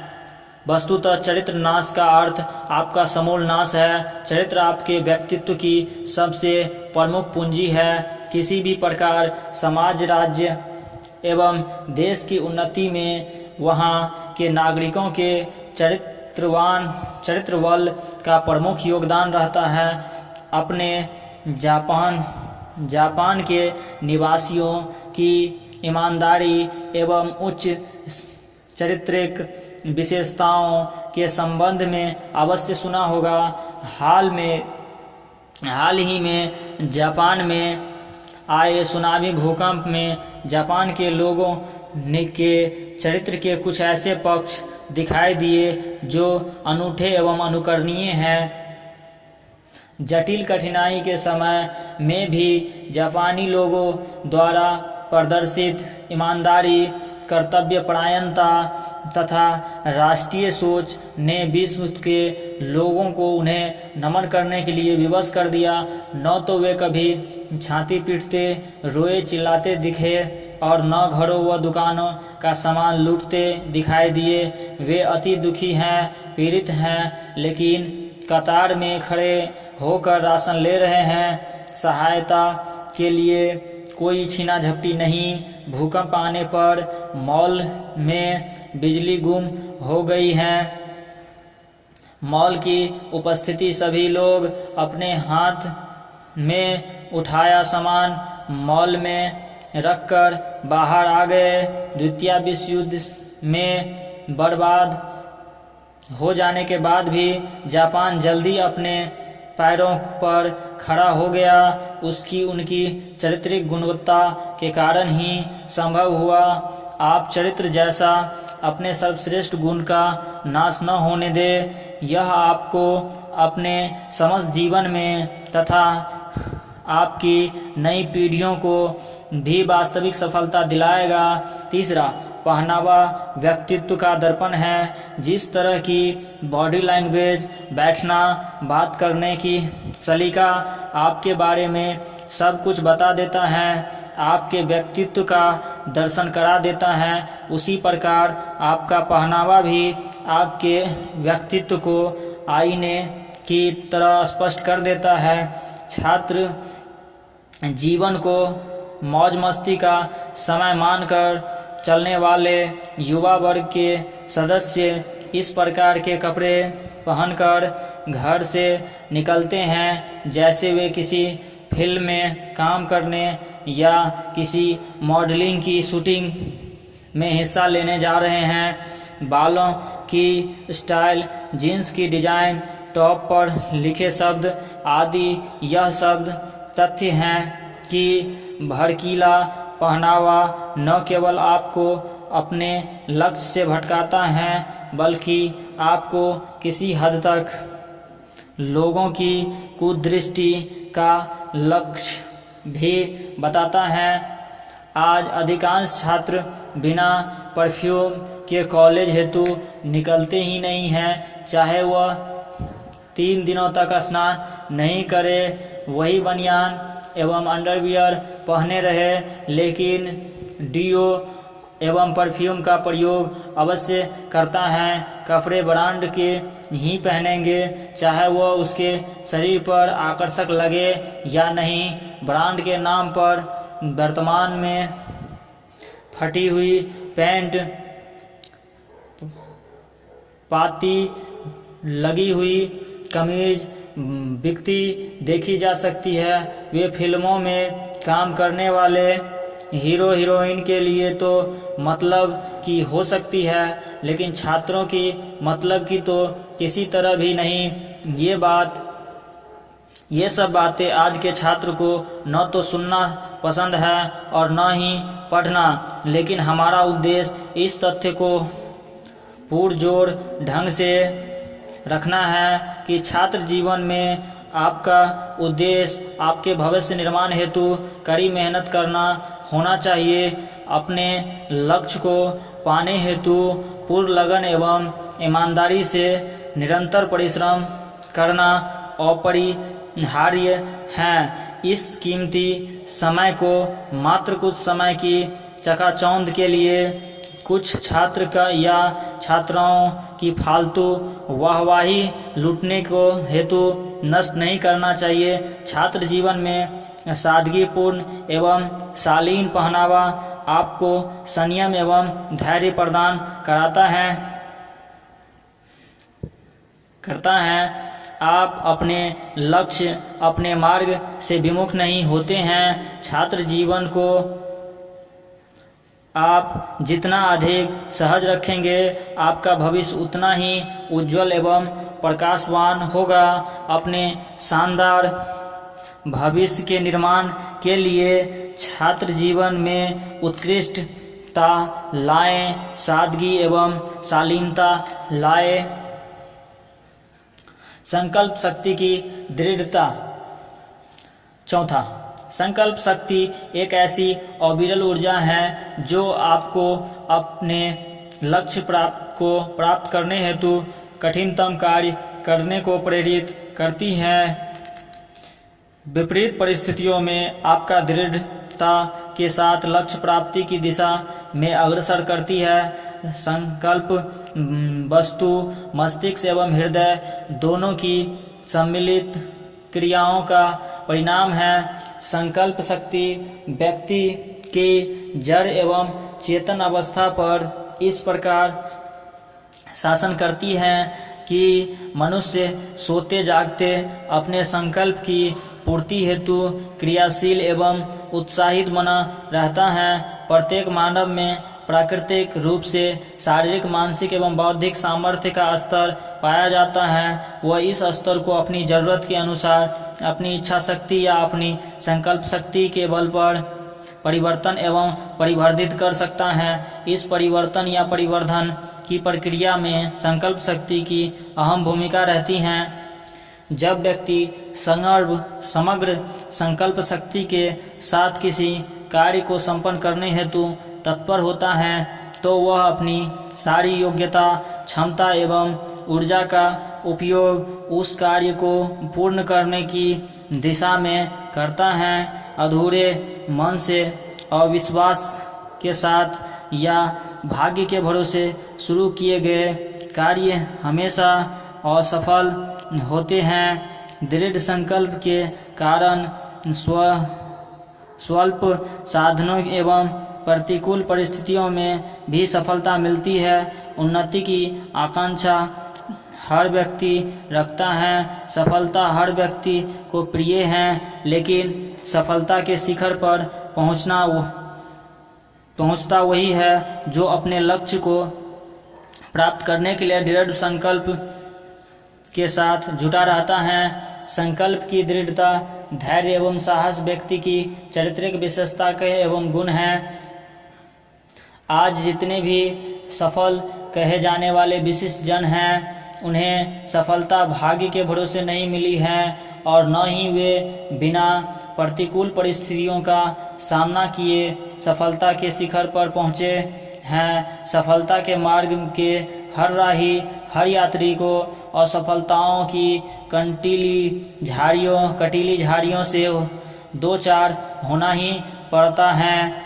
सफल वही होता है जो दृढ़ संकल्पित होकर अपने लक्ष्यों की पूर्ति में पूर्ण श्रद्धा, आत्मविश्वास एवं दृढ़ता से आगे बढ़ता जाता है। आज के छात्र समुदाय की सबसे बड़ी आवश्यकता है अपनी संकल्प शक्ति को दृढ़ करना। मेहनत से पीछे नहीं हटे, संयम रखे, धैर्य रखते हुए अपने लक्ष्य प्राप्ति की दिशा में आगे बढ़ते जाएं। अर्जुन की तरह चिड़िया की आंख पर नजर रखे। इन सब के लिए आवश्यक है अपनी संकल्प शक्ति को पूर्ण दृढ़ता प्रदान करने की, जिससे सफलता के मार्ग में आने वाली हर प्रतिकूल स्वयं ही या तो आपको रास्ता दे देगी या टूट फूट कर अलग हट जाएगी। अध्यावसाय का महत्व। 5वां, सामान्य भाषा में बिना रुके स्वयं के द्वारा निर्धारित लक्ष्य प्राप्ति की दिशा में कार्य करते रहना, प्रयास करते रहना अध्यावसाय है। इसको इस प्रकार भी समझा जा सकता है कि सफलता की राह में आने वाली बाधाओं, कठिनाइयों के बाद भी अपने मार्ग से नहीं डिगना ही सफलता है। अध्यावसाय ही सफलता की कुंजी है। आपको थॉमसन एडिसन का नाम अवश्य सुना होगा एवं एडिसन ने बिजली के बल्ब का आविष्कार किया था और इस प्रक्रिया में वे 10,000 बार असफल रहे, लेकिन वह एक महान अध्यावसायी थे। उन्होंने हार नहीं मानी। वह एडिसन द्वारा किए गए हजारों प्रयोग असफल हो गए तो उन्होंने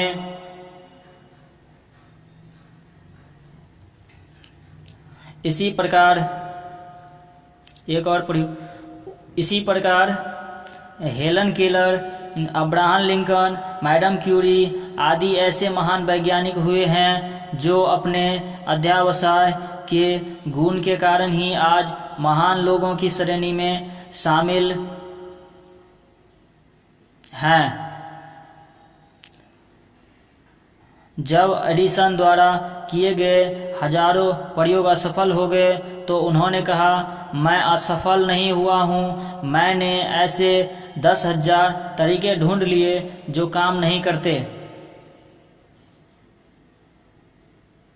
यह निर्विवाद सत्य है कि सफलता की राह सरल नहीं होती है। यह कोई सपाट पगडंडी नहीं है जिस पर हर व्यक्ति चलकर मंजिल तक पहुंच जाए। सफलता की राह में बहुत सी प्रतिकूलताएं आती है। कुछ अड़चनें, प्रतिकूलताएं, समस्या बाहरी होती है तो बहुत सारी हमारी अपनी उपज होती है। हमें न केवल बाहरी प्रतिकूल को दूर करने की ज़रूरत है बल्कि स्वयं की कमियों, कमजोरियों को दूर करना, निरंतर आगे बढ़ने की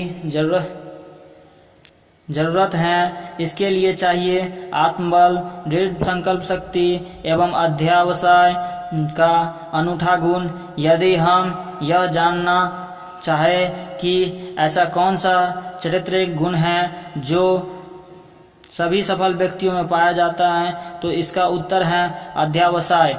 सफलता एक दिन के प्रयास से नहीं बल्कि लगातार किए गए प्रयासों का परिणाम होती है। सफलता की राह में आने वाली अड़चनें, मुसीबतें हमें हर दिन एक नया पाठ पढ़ाती हैं। वे हमारे सहज धैर्य में वृद्धि करती है, हमें दुगुने जोश से कार्य करने के लिए प्रेरित करती है। चींटी के जीवन से सीखे अध्यावसाय का पाठ हरिवंश राय बच्चन जी द्वारा रचित निम्न कविता एक ऐसी शानदार रचना है जो आज के छात्र अपने जीवन में उतारने के लिए बहुत अहम है। नन्ही चींटी जब दाना लेकर चलती है, चढ़ती दीवारों पर 100 बार फिसलती है। मन का विश्वास रागों में साहस भरता है, चढ़कर गिरना, गिरकर चढ़ना न अखरता है। आखिर उसकी मेहनत बेकार नहीं होती, कोशिश करने वालों की हार नहीं होती। आलस्य का परित्याग। 6, आलस मनुष्य का स्वभाव का ऐसा दुर्गुण है जो उसके पास उपलब्ध विद्या, धन, ख्याति सभी का नाश कर देता है। आलस्य ऐसी निष्क्रियता को प्रतिबिंबित करता है जो व्यक्ति को जिम्मेदारियों, महत्वाकांक्षाओं, परिश्रम, आत्मानुशासन से दूर कराता है, उसे लापरवाह बनाता है। छात्र जीवन में आलस्य उसके भविष्य निर्माण, उसके लक्ष्य साधना से बहुत बड़ा अवरोध है। वर्तमान प्रतिस्पर्धा के युग में जब हर छात्र अन्य साथी छात्रों से आगे निकलने हेतु कड़ी मेहनत कर रहा है, ट्यूशन एवं कोचिंग का सहारा ले रहा है, तब एक आलसी छात्र द्वारा सफल होने की कल्पना भी करना गलत होगा। ऐसे में आता है कि कई छात्रों की दैनिक जीवनचर्या में आलस्य की बहुत अहम भूमिका होती है।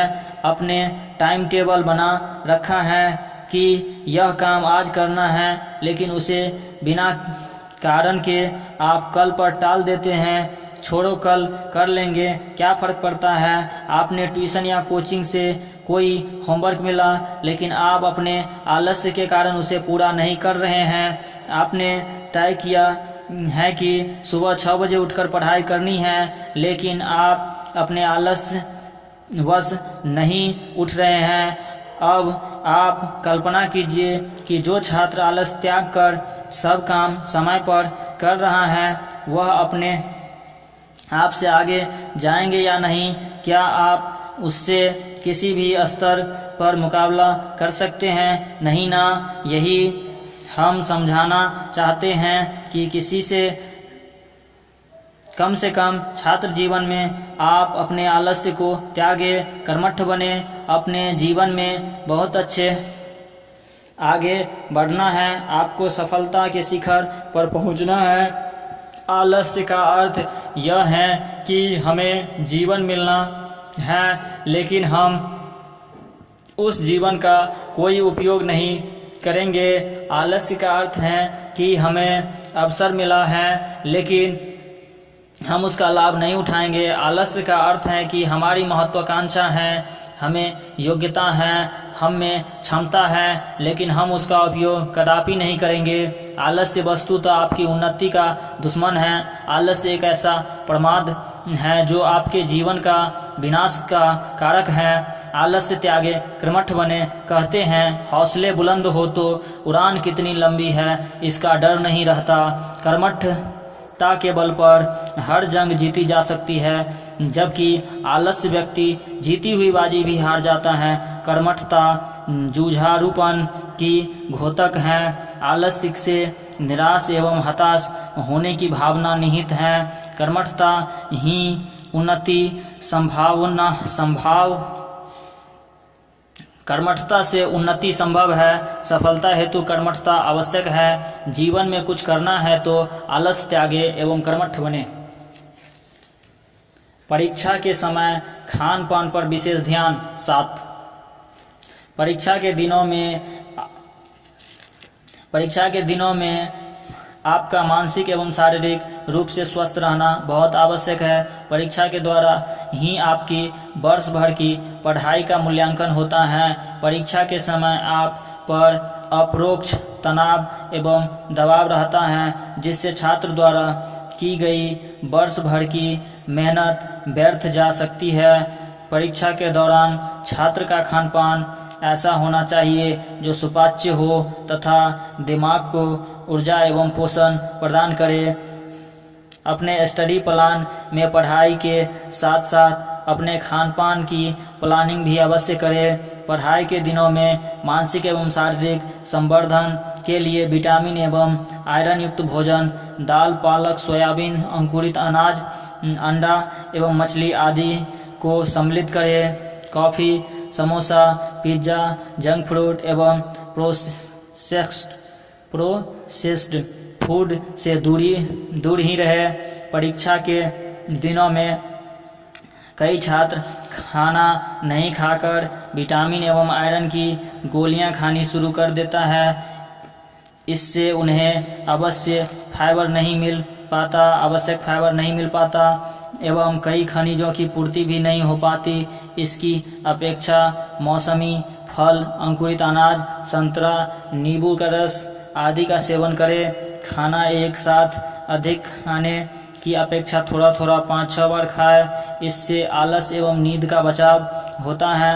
खाने के तुरंत बाद स्टडी टेबल पर नहीं बैठे, नाश्ता अवश्य करें। परीक्षा के दिनों में कैल्शियम, प्रोटीन, फाइबर युक्त नाश्ते में दूध, कॉर्नफ्लेक्स, फल, सलाद आदि का शामिल करें। अपने खाने में सब्जी, सलाद, पालक, शकरकंद, दूध, फलों का जूस अवश्य शामिल करें। इससे आपको न केवल शारीरिक शक्ति मिलती है बल्कि आप मानसिक स्तर से भी तरोताजा रहते हैं। बार बार कॉफी या चाय पीने से परहेज करें। मीठे स्नैक्स भी कम लें। चॉकलेट, कार्बोहाइड्रेट वाले स्नैक्स, कोल्ड ड्रिंक इत्यादि का सेवन नहीं करें। केक, पेस्ट्री, तैलीय चीज़ें भी नहीं खाएं। भोजन में मिर्च मसाले का प्रयोग कम करें। 24 घंटे में 10 से 12 गिलास पानी का सेवन अवश्य करना चाहिए।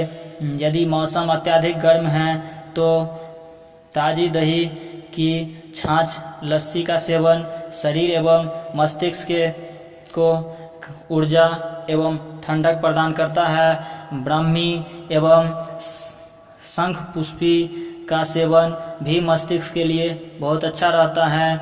किसी अच्छे वैद्य से संपर्क करके इसका शरबत बनवाकर प्रयोग में लेने से लाभ मिलता है। परीक्षा के दिनों में यदि नियमित रूप से योग किया जाए तो यह आपको न केवल तनाव मुक्त करने में सहायक होगा बल्कि इससे आपको याददाश्त में भी वृद्धि होगी तथा आपका आत्मविश्वास भी बढ़ेगा।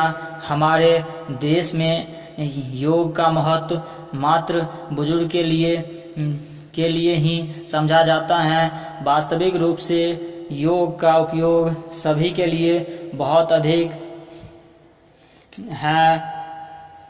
प्रतिस्पर्धा के युग में जब हर व्यक्ति दूसरे से येन केन प्रकारेण आगे बढ़ना चाहता है, तब योग का दैनिक अभ्यास आपके मानसिक एवं शारीरिक ऊर्जा बढ़ाने में आपकी याददाश्त बढ़ाने में, आपके आत्मविश्वास को वृद्धि में संकल्प शक्ति हेतु बहुत अहम भूमिका अदा कर सकती है। नवयुवक एवं किशोर पीढ़ी का आह्वान न आज के किशोर बच्चे राष्ट्र के कर्णधार एवं भविष्य हैं। यदि यह किशोर पीढ़ी मजबूत नहीं रहती तो राष्ट्र का भविष्य उज्जवल कैसे हो सकता है। किशोर एवं युवा पीढ़ी का सजग होना आवश्यक। 8वां, किशोरावस्था 11 से 19 वर्ष की आयु के बीच की उम्र एक ऐसी अवस्था है जिसमें बच्चे के मन में उल्लास, उमंग, नए नए सृजन के सपने का सागर हिचकोले लेता है। वह मानसिक एवं शारीरिक रूप से ऊर्जा के ओतप्रोत एवं कुछ भी कर गुजरने का, कुछ नया अनुभव करने का बेचैन सा रहता है। हर जगह, हर क्षेत्र में उसे एक उल्लासपूर्ण नवीन वातावरण दिखाई देता है। वह नई चीज़ों को अपनाना, देखना एवं अनुभव करना चाहता है। उसकी इच्छाओं, कल्पनाओं एवं सपनों की कोई सीमा नहीं होती है। आज का अधिकांश युवा उन इच्छाओं एवं सपनों की पूर्ति हेतु कठिन मेहनत करने से कतरा रहा है। वह सब कुछ शीघ्र पा लेना चाहता है। इस त्वरित लालसा पूर्ति हेतु वह अपराध जगत में भी पैर रखने से नहीं डर रहा है। नवयुवकों में बढ़ रही हिंसा और यौन अपराधों की संख्या, नशे की लत आदि उन्हें अपने लक्ष्य से निश्चित रूप से भटका देगी। अतः यह सोचनीय विषय हो गया है। अभी कुछ समय पूर्व गुरुगांव में शराब पीकर कार चलाने के कारण धनाढ्य वर्ग के 3 नवयुवक असमय ही काल कवलित हो गए। तीनों स्कूल के छात्र थे एवं दुर्घटना की रात एक 5 स्टार होटल से पार्टी करके लौट रहे थे। किसी समय शराब को जहर एवं सबसे बड़ा चारित्रिक दुर्गुण माना जाता था, लेकिन आज यह स्वीकार्य दुर्गुण हो गया है। शराब सेवन आज प्रतिष्ठा का पर्याय भी हो गया है। आज का नवयुवक एवं आज की किशोर पीढ़ी बहुत कठिन दौर से गुजर रही है। इसे नियंत्रण में जितना अधिक समय लगेगा उतना ही यह कार्य कठिनतर होता जाएगा।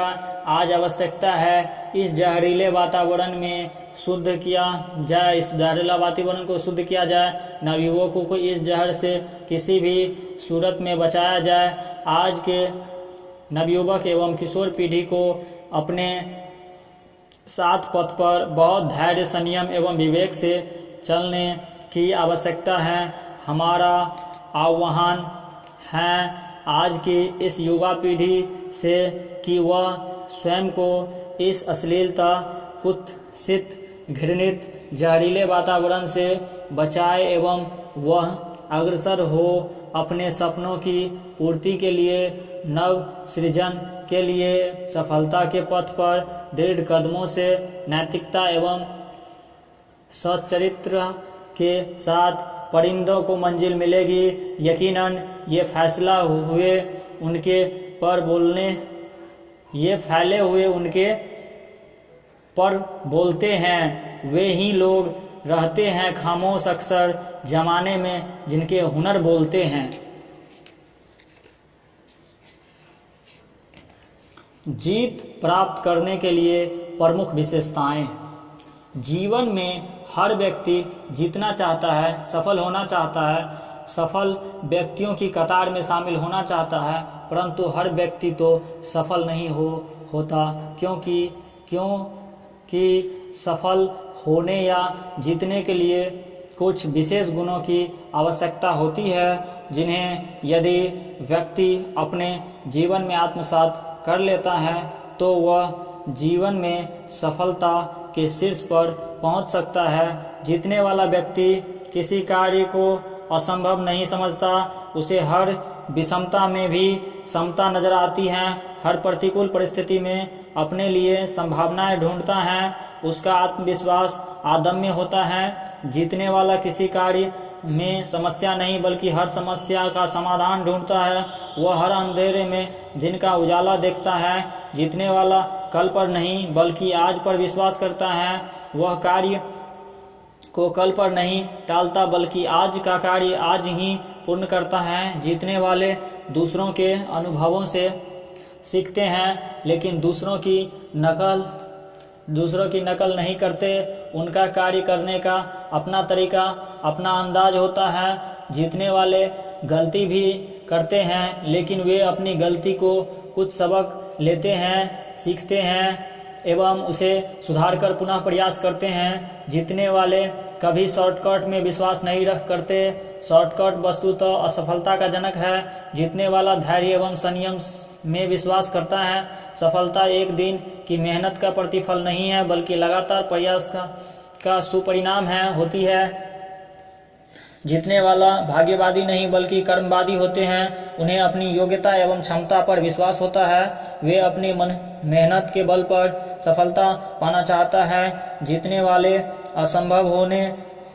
असफल होने पर निराश होकर बैठने नहीं बल्कि असफलता के कारण का समुचित आकलन कर पुनः दोगुने उत्साह से प्रयास करते हैं। जीतने वाले दृढ़ संकल्पित, आशावादी एवं आत्मविश्वास से सरोबोर व्यक्तित्व के स्वामी होते हैं। निराशा, आत्महीनता का उसे दूर तक वास्ता नहीं होता है, वे जीवन में जीवंतता से जीते हैं। उन्हें आसपास के वातावरण में उत्साह एवं उल्लास का संचार होता है। Be a winner not a Quetta.